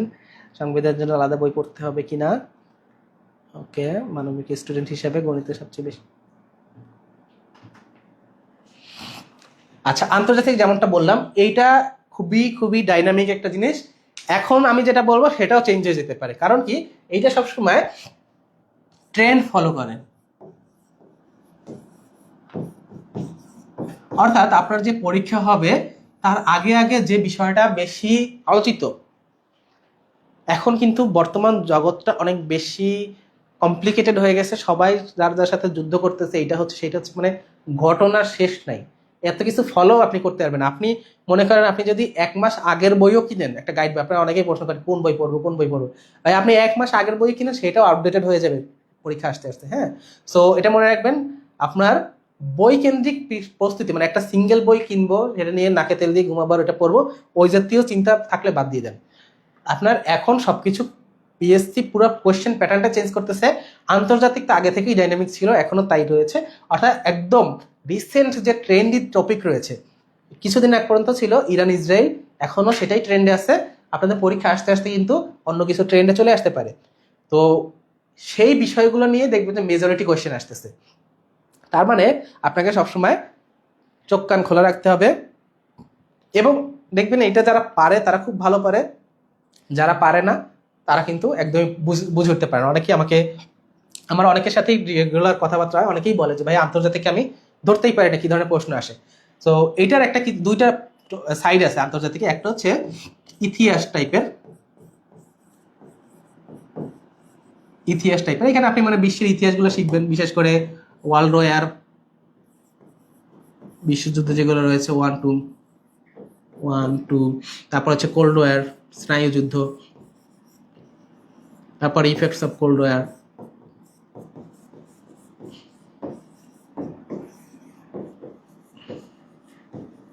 তারপর সংস্থা রয়েছে, সংস্থার মধ্যে কি জাতিসংঘ ইত্যাদি ইত্যাদি।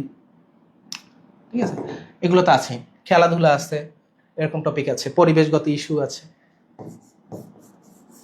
কিন্তু এখানে একটা বড় একটা কিন্তু রয়েছে, এই জায়গাগুলো কিন্তু আপনি ওই যে গদবাদা প্রস্তুতি নিয়ে আপনি কাভার করে ফেলতে পারবেন, এটা নিয়ে কোনো ব্যাপার না।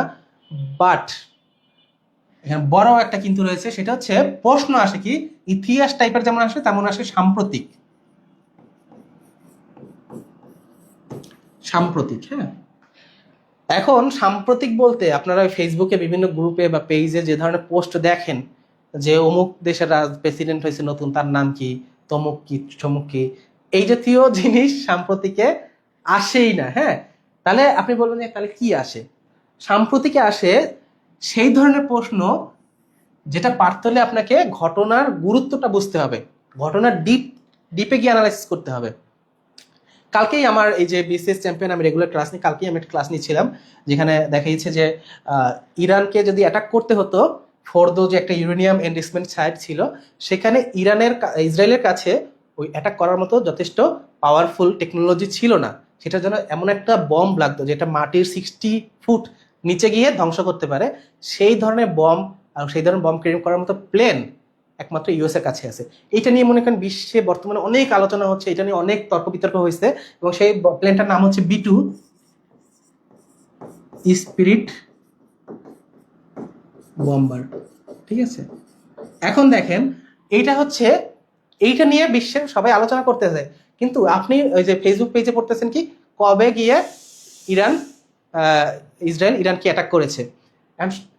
তারিখটা আসতে পারে, আমি অস্বীকার করছি না এটা আসার মতো, কিন্তু সেটার চেয়ে আমার মনে হয় যে যে টপিকগুলো নিয়ে এত বেশি আলোচনা, আপনার কাছে মনে হবে এটা তো জাস্ট একটা ইনফরমেশন যে একটা প্লেনের নাম, কিন্তু এই প্লেনটা যে কত বেশি গুরুত্বপূর্ণ, কত এই নামটা মানে এই প্লেনটা কত বেশি গুরুত্বপূর্ণ ছিল আন্তর্জাতিক ঘটনার ক্ষেত্রে, সেইটা আপনি মানে আপনি যদি না জানেন ঘটনা, আপনি বুঝে উঠতে পারবেন না। আপনার মনে হবে যে এটা কি আছে, একটা প্লেনের নাম আসছে। হ্যাঁ, একটা জ্ঞানমূলক প্রশ্ন, কিন্তু এই জ্ঞানমূলক প্রশ্নের পিছনে এত বেশি আলোচনা হয়েছে, এত বেশি গল্প লুকিয়ে আছে, সেই গল্পগুলো যদি আপনি না জানেন তাহলে আপনি তো ধরতে পারবেন না, তাই না, যে এই প্লেনের নামটাই মুখস্থ করতে হবে হাজার হাজার লক্ষ লক্ষ প্লেনের নামের ভিড়ে, তাই না? সো এই আর কি। সো এইটা এই যে ইরান ইসরায়েল যুদ্ধের ক্ষেত্রে খুবই খুবই গুরুত্বপূর্ণ একটা ভূমিকা পালন করেছিল কে, B2 স্পিড বম্বার, এই প্লেনটা। তো এই জিনিসগুলো কিন্তু আপনাকে বুঝতে হবে। তার মানে সাম্প্রতিক মানে কিন্তু এই না যে আপনি কিছু খালি এক একটা ডেটা পাইলেন ঘটনার, সেটা সাল সহ তারিখ সহ মুখস্থ রাখলেন, এটা কিন্তু সাম্প্রতিক আমি বলছি না। সাম্প্রতিক ইম্পর্টেন্ট মানে সেই তথ্যগুলো যেগুলো নিয়ে আন্তর্জাতিক মহল আলোচনা করতেছে, সবাই এটা নিয়ে কথা বলতে, সবাই এটা নিয়ে মাথা ব্যথা, সেইটা ইম্পর্টেন্ট। সেইটা আপনি কিন্তু অ্যাগেন এই ফেসবুক পেজ টেজ দেখে বা ওই দুই একটা সাপ্লিমেন্ট দেখে, বিভিন্ন বইটাই আপনারা কিনেন, সেই ধরনের বইটাই দেখে যারা ডিপ অ্যানালাইসিস না পারে তারা কিন্তু এগুলো করতে পারবে না। তো আপনি এটা ওই বইগুলো বই দেখে আপনি খুব একটা কাভার করতে পারবেন না। হ্যাঁ,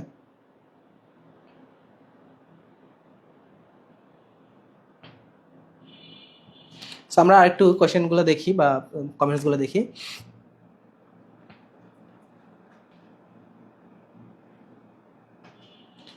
আচ্ছা,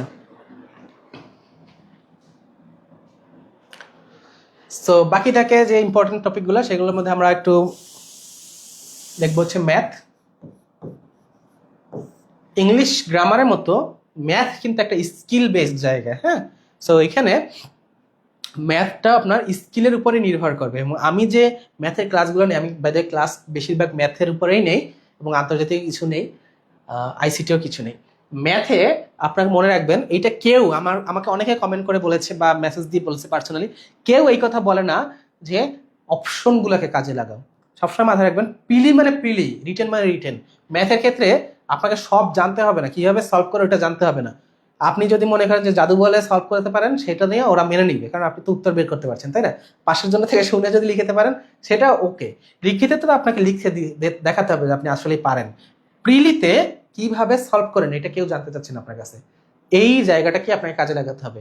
তার মানে আমি এমন বলবো না যে আপনাকে মনে করেন যে রাতারাতি ম্যাথের জাহাজ করে ফেলবো, কিন্তু আপনাকে এই জায়গাগুলো আমি স্পেসিফিক উদাহরণ দেখাতে পারলে, প্রবলেম সলভ করে দেখাতে পারলে আরো ভালো হতো। বাট সেটা তো আমাদের আজকের আলোচনার সুযোগ নেই। আমরা বিস্তারিত আমার মানে ক্লাস রয়েছে, সেগুলোতে আপনাকে দেখতে হবে। সেটা হচ্ছে অপশন কাজে লাগানো, এই কথাটা কেউ বলে না, আমাকে অনেকেই মেসেজ করে বলেছে। অপশন কাজে লাগিয়ে আপনি দেখবেন যে একটা ম্যাথ আপনি প্রপারলি পারেন না, ঠিক মতো পারেন না। হ্যাঁ, ম্যাথটা আপনি জীবনে দেখেনও নাই বা ওইটা কিভাবে সলভ করে পারেন না, কিন্তু অপশন থেকে ওই উত্তরগুলো বের করা যায়। তো সেইটা আপনাকে শিখতে হবে। দ্বিতীয় যেটা রয়েছে ক্রস চেক, এটাও কেউ বলে না। হ্যাঁ, আমি ম্যাথটা করে আসছি, বাইরে বের করে বাইরে বের হয়ে এসে দেখলাম যে এটা ভুল হয়েছে। তো পরীক্ষার হলে বসেই আপনার উত্তরটা সঠিক কিনা বের করার অনেক রকম টেকনিক আছে। তো সেইটা আপনাকে ক্রস চেক করে বের করা যায়, সেটার নির্দিষ্ট নির্দিষ্ট টেকনিক আছে। তা আপনারা যারা এটা পারে তারা তো বুঝতেছে আমার কথা থেকে, যারা না পারে তারা এগেন এটা ডিটেলে বলার মানে এখন উদাহরণ দেওয়ার আসলে সুযোগ নেই। ক্রস চেক করে আপনারা কিন্তু পরীক্ষার হলে বসে আপনি মিলাতে পারবেন যে আসলে উত্তরটা হয়েছে কিনা। হ্যাঁ, তো এই যে দুইটা জিনিস আপনাকে অপশন কাজে লাগানো এবং ক্রস চেক করা, এটাকে আপনাকে এই দুইটা জিনিস আপনাকে ম্যাথের জগতে অনেক অনেক এগিয়ে দিবে। হ্যাঁ, এই আর কি। এবং আমি আরেকটা কথা বলি, যেগুলো মুখস্থ নির্ভর ফর্মুলা আছে এইখান থেকে আমি নিজেকে বের করে নিয়ে আসছি। আমি সেভাবেই শিখাই, সবচেয়ে কম মুখস্থ করে মানে ফর্মুলা সবচেয়ে কম মুখস্থ করে বা যে কোনো ম্যাথ সবচেয়ে কম মুখস্থ করে কিভাবে ম্যাথগুলো সলভ করা যায় সেটাই আমি শেখানোর চেষ্টা করি। ফলে কি হবে দেখেন, একটা জিনিস মাথায় রাখেন, বাসায় বসে কিন্তু আপনি রাজা। আপনি একটা ম্যাথ করতেছেন, মনে করেন যে আজকে ত্রিকোণমিতি করতেছেন, ত্রিকোণমিতি আপনার ফর্মুলাগুলো দেখে মনে হবে এ তো শিশু, এ তো কিছুই না, এই কয়টা মাত্র ফর্মুলা, এগুলো তো আমি পারি। কিন্তু পরীক্ষার হলে প্রত্যেকটা সাবজেক্টের তথ্য মনে রেখে আপনাকে ওইটুকু নির্দিষ্ট সময়ে 200টা এমসিকিউ সলভ করে আসতে হবে। তখন কিন্তু আপনি আর রাজা থাকবেন না। তখন এই সিম্পল ফর্মুলা, হ্যাঁ, sine square theta plus cos square theta equal to 1, এই সিম্পল ফর্মুলায় আপনার মনে করেন যে মাথায় প্যাচ লেগে যাবে। ট্যান থিটা মানে কি sine theta by cos theta নাকি cos theta by sine theta, এই জায়গাগুলো কিন্তু আপনাকে ধারায় ফেলে দেবে অনেকের জন্য যারা বিশেষ করে একটু ম্যাথে দুর্বল। সো এটা মাথায় রাখবেন, ফর্মুলা কেন্দ্রিক প্রিপারেশন নেওয়া থেকে একটু অ্যাভয়েড করার চেষ্টা করবেন, কারণ ফর্মুলা আপনাকে বিপদে ফেলবে। সো এই আর কি। এবং আরেকটা জিনিস শিখাই যে ফর্মুলা ভুলে গেলেও কিভাবে পরীক্ষার হলে ফর্মুলাটা বের করে নিয়ে আসতে পারেন অল্প কিছু বেসিক থাকলে। তো এই জিনিসগুলো মাথায় রাখবেন। আর শর্টকাট তো ভাই ভুলেই যান। শর্টকাট যদি মনে করেন আপনি বেশি শিখতে যান, আপনার এই সিম্পল জিনিস আমি বলতেছি, তাই সিম্পল জিনিস আপনার মনে থাকবে না, সেখানে আপনার শর্টকাট দিয়ে আপনি কিভাবে আশা করেন যে শর্টকাট মনে রেখে সেখানে গিয়ে আপনি পরীক্ষার হলে প্রশ্ন সলভ করে আসবেন, এটা জীবনেও হয় না। হ্যাঁ,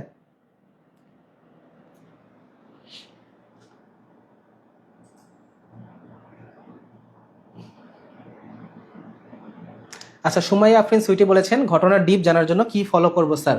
আচ্ছা, এইখানে এটা হচ্ছে একটু মানে এই ধরনের প্রশ্ন করলে একটু বিপদেই পড়তে হয়, কারণ আমি যে কত কিছু ফলো করি, কত কিছু জায়গা থেকে পড়ি শিখছি, এটা আমি এখন লিস্ট করলে আমাকে মনে করেন যে 10 মিনিট ভেবে লিস্ট করতে হবে। তো এটা হচ্ছে এক একজনের সোর্স এক এক রকম থাকে। আমি অনেক জায়গা থেকে অনেক কিছু শিখি, জানি, বুঝি। তো আপনি আপনার মতো করে এটা নিজের মতো করে খোঁজ খবর নিবেন, জানবেন, শিখবেন। আর সেটা যদি অ্যাগেন সম্ভব না হয়, যে জানে পারে তার থেকে হেল্প নেন, সহজ হিসাব।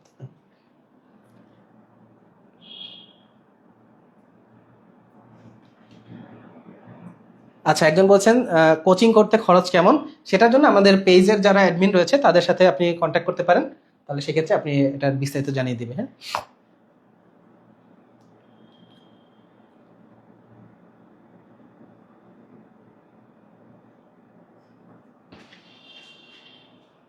ওকে। সো ম্যাথ নিয়ে আমি আর টপিক বাড়ালাম না, কারণ ম্যাথ নিয়ে কথা বলতে গেলে নির্দিষ্ট প্রবলেম ধরে সব দেখাতে হবে, তাইলে আপনি ভালো বুঝবেন। তো সেটা আজকে কিন্তু আমাদের আলোচ্য বিষয় না। ম্যাথের পরে সবচেয়ে যে জিনিসটা নিয়ে আমাদের মাথা ব্যথা এখন প্রার্থীদের, সেটা হচ্ছে আইসিটি। আইসিটি নিয়ে 47-এ সবাই মনে করেন এক কথা যে কেন্দ্রে দিয়েছি টাইপ, প্রশ্ন দেখে কেন্দ্রে দিয়েছি। কিন্তু আমি একদিন যখন আমি দেখলাম যে এগুলায় কিন্তু এত কঠিন আমার কাছে মনে হয়নি, তখন এখানে আমি একটা লেখালেখি করি মাঝে মধ্যে, সেটা হচ্ছে লজিক্যাল রিজনিং। এটা নিয়ে আমার বিস্তারিত লেখা আছে, লজিক্যাল রিজনিং আমাদের এই বিসিএস চ্যাম্পিয়নের পেজেও আপনি পাবেন, এছাড়া আমার পেজেও আছে লজিক্যাল রিজনিং। অর্থাৎ আপনি একটা জিনিস পুরোপুরি জানেন না বা পারেন না, সেইটার উত্তর কিভাবে টেনে নিয়ে আসতে হয় সেটা কিছু টেকনিক্স আমি লেখার চেষ্টা করেছি, কিছু রিলস বা ভিডিওতে আমি এগুলো বলার চেষ্টা করেছি। আইসিটিও তার মধ্যে ব্যতিক্রম না। আইসিটিতে আপনি লজিক্যাল রিজনিংগুলো কাজে লাগিয়ে লাগিয়ে অনেকগুলো সলভ করতে পারবেন। আর আইসিটিতে বর্তমানে পিএসসি অনেক ডিফারেন্ট টাইপের কোয়েশ্চেন করে। অর্থাৎ আপনারা এই যে অ্যাগেন বারবার এটা বলতে বলতে মনে করেন যে আমি এখানে মনে হয় 10 বারের মতো বলতেছি, যে ধরনের বই পড়তেছেন, যে ধরনের কোচিং এ ভর্তি হয়ে ক্লাস করতেছেন যাদের, তারা কিন্তু দেখবেন যে এখন আর কেউ প্রশ্নই প্রেডিক্ট করতে পারতেছে না। মানে তাদের প্রেডিকশন অ্যাকচুয়াল প্রশ্নের ধারে কাছেও যাচ্ছে না। তো আপনার কাছে কঠিন লাগবেই। আপনারা পড়তেছেন যে কম্পিউটার প্রথম প্রজন্মের কম্পিউটার কত সালে আবিষ্কার হয়েছে, কম্পিউটারের জনক কে, এই জাতীয় প্রশ্ন ভাইয়া জীবনে আর আইসিটি আসবে না, ওইগুলো ভুলেই যান। ঠিক আছে, তাহলে আইসিটিতে আসবে কি? আইসিটিতে অ্যাগেইন ওই আন্তর্জাতিকের মতো বলতে হয় এখানে সাম্প্রতিক। সাম্প্রতিক সাম্প্রতিক বলতে কি বোঝাচ্ছে? আইসিটির আবার কি সাম্প্রতিক হয়, তাই না? যারা একটু টেক ফলো করে, টেক জগৎটাকে ফলো করে, দেখবেন যে প্রতি মুহূর্তে কিছু না কিছু হচ্ছে। ঠিক আছে, প্রতি মুহূর্তে কিছু না কিছু হচ্ছে। এমন দেখেন, একটা স্টোরি বলি, এনভিডিয়া, এটার নাম আপনি জানেন কিনা জানি না। এনভিডিয়া এইটা কিন্তু মানে তুলকালাম করে ফেলতেছে টেক দুনিয়ায়, অর্থাৎ এটা এখন বিশ্বের 1 নম্বর ফার্স্ট কোম্পানি। মূল্যের দিক থেকে অ্যাপেলকে অনেক আগে ছাড়িয়ে গিয়েছে। তো ওরা কি তৈরি করে? ওরা তৈরি করে জিপিইউ বা গ্রাফিক্স প্রসেসিং ইউনিট। তো জিপিইউ বেচে বেচে সে এখন 1 নম্বর প্রতিষ্ঠান হয়ে গেছে। জিপিইউ বেচে সে কিভাবে 1 নম্বর প্রতিষ্ঠান হলো? জিপিইউর এত হঠাৎ করে প্রয়োজন হলো কেন? জিপিইউ সাধারণত গেম খেলতে লাগে, তো হঠাৎ করে কি পুরো দুনিয়া গেমারে ভরে গেছে? তা না, এই জিপিইউটা লাগে হচ্ছে এআই এআই অ্যালগোরিদম রান করতে জিপিইউ লাগে। তার কারণে এআই যেহেতু এখন বুস্টে আছে, এখন সবাই এআই নিয়ে কাজ করতেছে, সেইখান থেকে সেটা লাগে জিপিইউ। সেই জিপিইউটা তৈরি করে এনভিডিয়া। এই এআই আবার কি করছে, বর্তমানে যে চ্যাট জিপিটি আমরা ইউজ করি, এটার যে মডেল, সেই মডেলটার নাম হচ্ছে এলএলএম, লার্জ ল্যাঙ্গুয়েজ মডেল। তো দেখেন এখানে কয়েকটা কথা বললাম আমি, আপনি এইটুকু জায়গা থেকে কতগুলো প্রশ্ন আসছে আপনি একটু নিজে অ্যানালাইসিস করে দেখেন। 4 থেকে 5টা প্রশ্ন আসছে জাস্ট এইটুকু জায়গা থেকে। হ্যাঁ, সো কেন আসছে? এত এত তথ্যের ভিড়ে, এই যে আমি বললাম না আপনারা পড়তেছেন কম্পিউটারের জনককে, এগুলো আর আসবে না। তাহলে আসবে কিন্তু এইগুলো, কারণ এই জায়গাগুলো টেকনোলজির দুনিয়ায় বর্তমানে সবচেয়ে আলোচিত জিপিইউ, সবচেয়ে আলোচিত এআই, সবচেয়ে আলোচিত লার্জ ল্যাঙ্গুয়েজ মডেল। গুগলের লার্জ ল্যাঙ্গুয়েজ মডেল কি? জেমিনাই, তাই না? তারপরে হচ্ছে চ্যাট জিপিটি কে তৈরি করে? কোন কোম্পানি তৈরি করে? Open AI. রিসেন্টলি ফেসবুকের যে প্যারেন্ট কোম্পানি মেটা, সেও লঞ্চ করেছে মেটা এআই। সেইটার কিন্তু লামা, ওইটার যে লার্জ ল্যাঙ্গুয়েজ মডেল, সেটার কোড নেম কিন্তু লামা। তো এগুলো কারা জানবে? যারা হচ্ছে টেক দুনিয়াটা ফলো করে। সো আপনি ওই গদবাধা প্রস্তুতি, গদবাধা বই, গদবাধা যে কোচিং, এগুলো করে এগুলো আপনি জানবেন না জীবনও। এবং সেটা না জানার কারণে কিন্তু আপনি কোশ্চেনগুলো সলভ করতে পারতেছেন আইসিটি। আর এগুলো একদম ভাইয়া, এগুলো একদম বেসিক ইনফরমেশন। আপনি যদি বিশ্বাস করেন, আপনি একটু খোঁজ খবর রাখেন, এইগুলো একদম বেসিক, একদম মানে সারফেস লেভেল ইনফরমেশন। আপনাকে কোশ্চেন কোনো ডিপ থেকেও আসতেছে না, এমন না কোনো কঠিন প্রশ্ন করতেছে, একদম ইজি প্রশ্ন করতেছে। সেইটাই আমাদের ক্যান্ডিডেটদের কাছে মানে করেন যে জীবনও দেখে নেয়, এত কঠিন লাগতেছে, কান্না করতেছে। কারণ কি? কারণ হচ্ছে তাদের প্রস্তুতির ধরনটাই আলাদা। যে প্রস্তুতির ধরনে আপনি বিসিএস এ ভালো করতে পারবেন না। আর এই 2 মাসের তো কথা ভুলেই যান। 2 মাস কেন, 1 বছর পড়লে আপনি এই প্রস্তুতি দিয়ে ভালো করতে পারবেন না।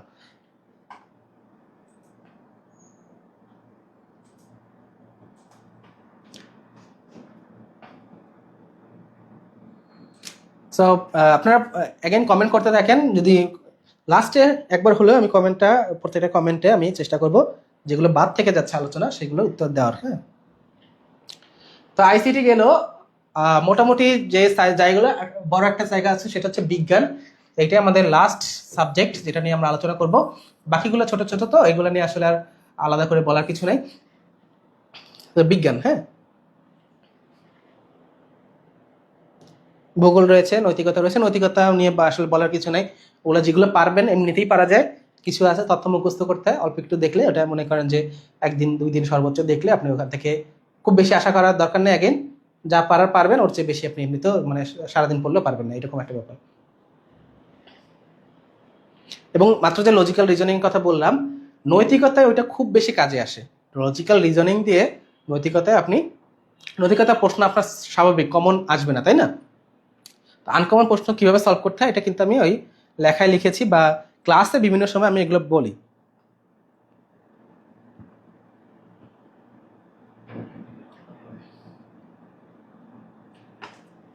আচ্ছা, সো বিজ্ঞানের জন্য অ্যাগেন একটা দুঃখের বিষয় হচ্ছে, এইচএসসি মানে নর্মালি পিএসসি যেটা করে, সে হচ্ছে 9-10 বইটা পর্যন্তই যায়, এরপরে কলেজের উপরে মানে হায়ার সেকেন্ডারি লেভেলে আর যায় না। কিন্তু বিজ্ঞানের ক্ষেত্রে কেন জানি, বিশেষ করে লিখিত তো আছেই, প্রেরিত হয়, এইচএসসি বই থেকেও বিভিন্ন টপিক আসে, যার কারণে কিন্তু প্রার্থীদের এই বিজ্ঞানের সমস্যা হয়ে যায়। সো অ্যাগেন বিজ্ঞানে ভালো করার জন্য যে অলরেডি ওই টপিককে ডিটেইলে জানে। আমি যেমন টিউশন করিয়েছি, আমার এইচএসসির বই মুখস্থ, সেটা ফিজিক্স বলি, কেমিস্ট্রি বলি, বায়োলজি বলি, সব মুখস্থ, হ্যাঁ, ম্যাথও মুখস্থ। ফলে কি হয়, আমি ওই ডিপে ডিপে জানার কারণে আমি ধরতে পারি যে এই টপিকটা বেশি ইম্পর্টেন্ট, এই টপিকটা কম ইম্পর্টেন্ট। ফলে আমার এক্সপিরিয়েন্স থেকে আমি এখান থেকে আপনাকে যদি দেই, আপনি দেখবেন যে একদম সামারি করে দিচ্ছি, আপনি এইটুকু পড়লেই বিজ্ঞান হয়ে যাচ্ছে। আদারওয়াইজ কিন্তু আপনার এখানে আগেন অনেক কষ্ট হবে। বিশেষ করে পিলি রিটেনে বিজ্ঞানে আপনার এইচএসসি নলেজ না নিয়ে ভালো করা খুবই খুবই ইম্পর্টেন্ট। কি আসে, কিরশফ ল আসে, হায়ারাস্টিসিস লুপ আসে, তারপর হচ্ছে পৃথিবী একটি ভূচুম্বক, সেটা আসে, বিচুম্বকের বিনতি কি, এগুলো আসে। তো এই জাতীয় টপিক প্রত্যেকটা আপনি মানে এইচএসসির উচ্চ মাধ্যমিক যে ফিজিক্স বইটা তুলে দেখবেন, ওর মধ্যে সব আসে। তারপর হচ্ছে বিভিন্ন যে পলিমারের এক্সাম্পল থাকে সেগুলো আসে, 9L6 স্ট্রাকচার লিখো ইত্যাদিতে। তো এগুলো পুরোপুরি এইচএসসি বইয়ের মধ্যে টপিক।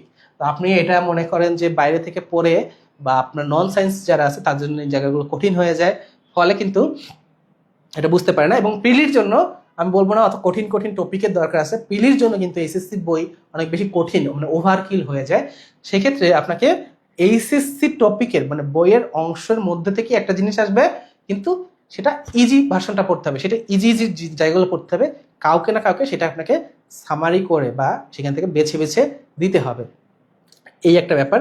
আরো কিছু জায়গা আছে, যেমন বিভিন্ন জিনিস মাপা, কোনটা কি দিয়ে মাপে, এই জাতীয় প্রশ্ন তো আসেই। তারপরে এই যে খাদ্য পুষ্টি ইত্যাদি জায়গা থেকে আসে। তো কিছু কিছু প্রশ্নটা অ্যানালাইসিস করলে আপনি জাস্ট দেখবেন যে এই জায়গা থেকে প্রশ্ন, যেমন আমি একটা বললাম যে একটা প্রশ্ন সাধারণত থাকে অমুক জিনিস মাপতে কোন ধরনের যন্ত্র ব্যবহার করে, তমুক জিনিস মাপতে কোন ধরনের যন্ত্র ব্যবহার করা, এই জাতীয় থেকে একটা না একটা প্রশ্ন আসেই সাধারণত। ওই জায়গা থেকে আপনি পড়ে ফেললেন।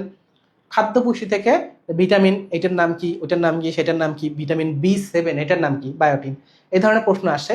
সো ওগুলো আপনি ওই ধরে ধরে, তার মানে আপনি জানেন যে কোন ভিটামিনের নামগুলো জানতে হবে আমার, কোনটা ফ্যাট সলিউবল, কোনটা ওয়াটার সলিউবল ভিটামিন, এগুলো প্রশ্ন আসে।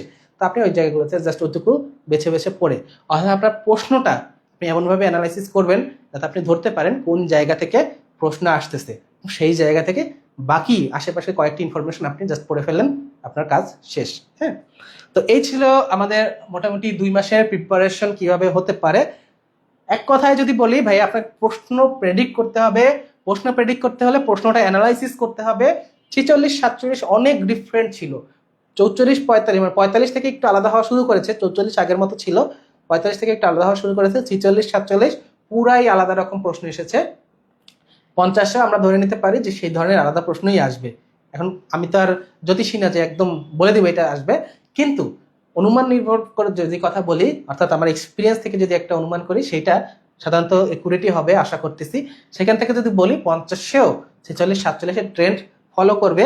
এবং ট্রেন্ডটা কি, ট্রেন্ডটা হচ্ছে আপনাকে এই যে যেগুলো বেশি আলোচনার বিষয় সেই ধরনের টপিক পড়তে হবে, পিএসসির পালসটা বুঝতে হবে, সে কোন ধরনের প্রশ্ন ইদানিং দিতে যাচ্ছে, এবং পরীক্ষার হলে বসে আপনাকে এই ডিসিশনটা নিতে হবে যে প্রত্যেকটা প্রশ্নে, প্রত্যেকটা পিলিতে দেখবেন যে কোনো না কোনো একটা সাবজেক্ট কঠিন আসতেছে, সেই জায়গায় আপনি ডিফেন্ড করেন।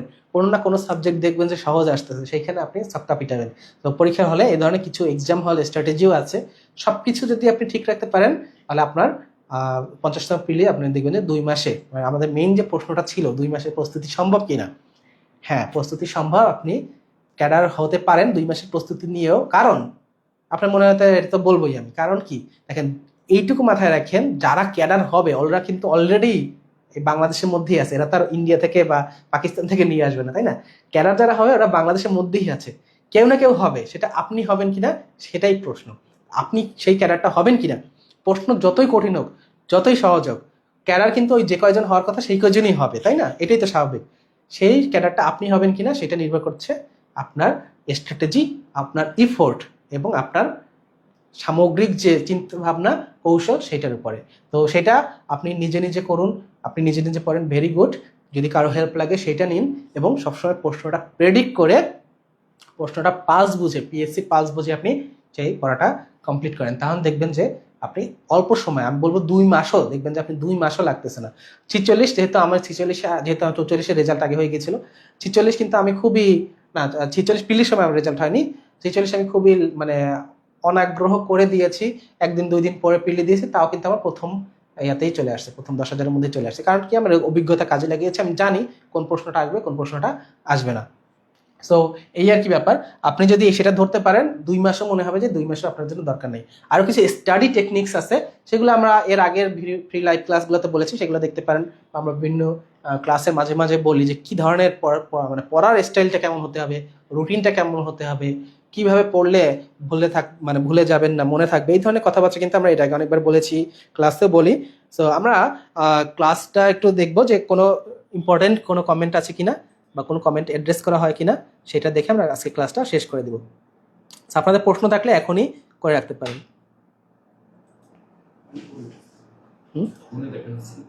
ফোনে পিছিয়ে চলে যাচ্ছে আর কি। আইসিটি একজন বলেছেন, বিকাশ আলাদা, যে আইসিটি এর আপডেট পেতে পারি এমন সোর্স আছে কি? এটা ভাইয়া হচ্ছে সোর্সের অভাব নাই। আপনি হচ্ছে আপনি নিজের মতো সাজিয়ে নিয়েন, আপনি ইউটিউব দেখতে পারেন বা বিভিন্ন পত্রপত্রিকা দেখতে পারেন, যার যেটা ভালো লাগে, তাই না? ডাইজেস্ট করার গুরুত্ব কতটুকু, মেহনাজ ডিল? এটা প্রচুর, এই কোশ্চেনটা আমি পাই। ডাইজেস্ট এটা এক একজনের এক এক মতামত। মনে রাখবেন, যে যেভাবে সাকসেস পেয়েছে সে তো সেই কথাই বলবে। কেউ হয়তো ডাইজেস্ট করে সাকসেস পায়, কেউ হয়তো পায় না। আমি ডাইজেস্ট একদমই রিকমেন্ড করি না। আমি বলবো না যে ডাইজেস্ট কিনেন।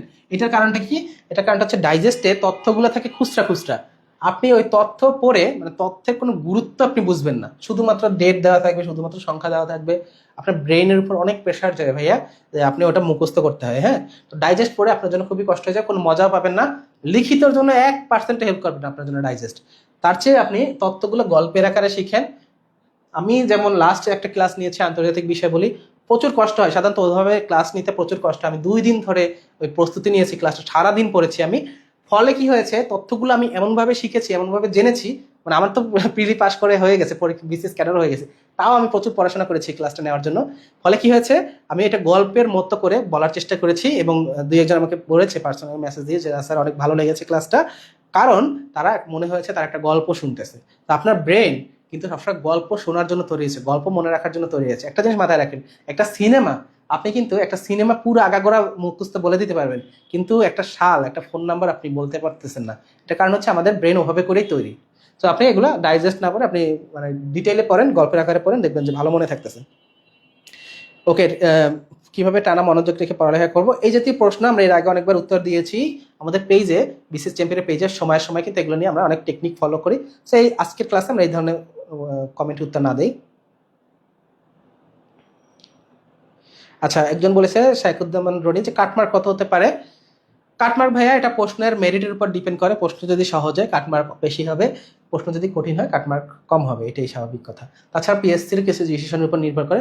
পিএসসি যত মনে করবে যে এবার এত কতজনকে পাশ করাবো, সেই অনুযায়ী কাটমার্ক হবে। তো ধরে নিতে পারেন সাধারণত 120-এর আশেপাশে ঘোরাঘুরি করে। 47 একটু কম আসছিল, আমি শুনেছি যে 92-93 এরকম কাটমার্ক ছিল। তো এটার নির্দিষ্ট করে বলার সুযোগ নেই, পোস্টের মেরিট অনুসারে ডিপেন্ড করে আর কি।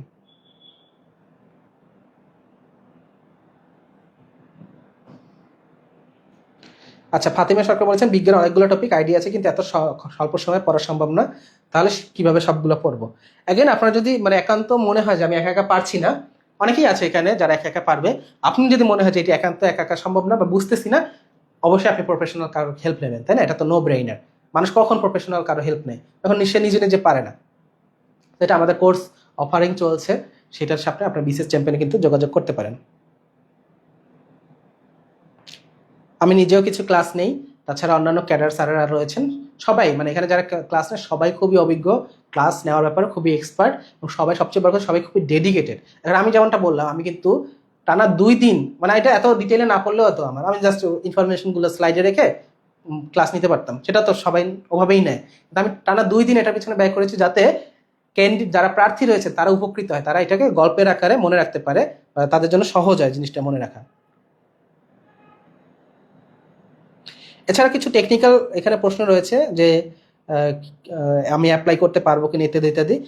এই জাতীয় প্রশ্ন আপনারা পেজে কমেন্ট করতে পারেন, পেজে মেসেজ দিতে পারেন, সেক্ষেত্রে আপনারা এগুলো উত্তর পাবেন। হ্যাঁ, বা আমাদের পেজে কমেন্ট করলে অনেকে দেখা যায় অন্যান্য প্রার্থীরাও এগুলো উত্তর দিয়ে দেয়।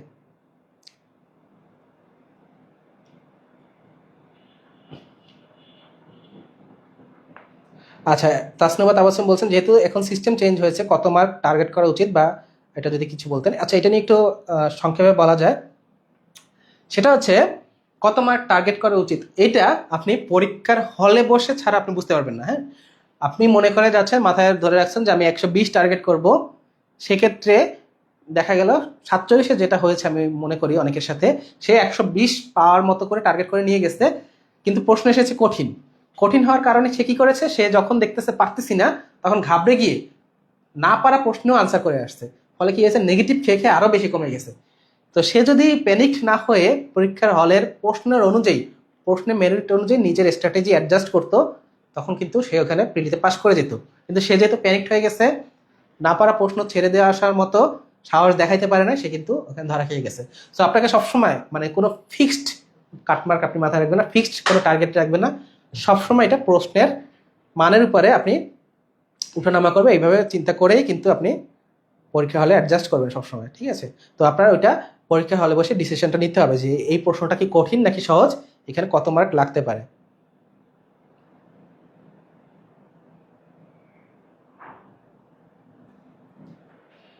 আচ্ছা, সাধারণ জ্ঞান অংশের জন্য সাম্প্রতিক, মানসী চৌধুরী বলেছেন সাধারণ জ্ঞান অংশের জন্য সাম্প্রতিক ডাটার সাথে সাথে প্রিভিয়াস ডাটা জেনে যাওয়া কতটা গুরুত্বপূর্ণ, স্পেসিফিক কোনো বিষয়ে প্রিভিয়াস ডাটা জেনে নেওয়াটা জরুরি কিনা। আচ্ছা, প্রিভিয়াস ডেটা বলতে আমি ধরে নিচ্ছি যে ইতিহাস নির্ভর যে ডেটাগুলো রয়েছে সেগুলো কি বোঝাচ্ছে কিনা। এমন যদি হয় যে অর্থনৈতিক সমীক্ষা 2020-এরটা আমি মনে রাখবো কিনা, সেটা তো মনে রাখার কোনো দরকার নেই, তাই না?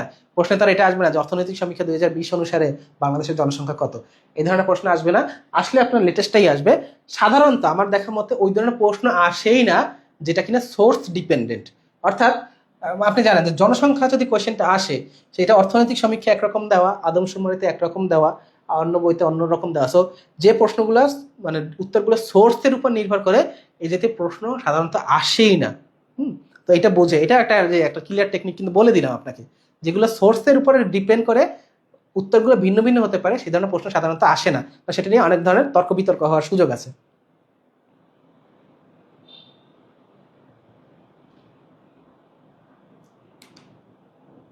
আচ্ছা, তো আমার মনে হয় তাহলে আজকের ক্লাসটা আহ, মোটামুটি আমরা যা উদ্দেশ্য ছিল সেটা কাভার করেছি।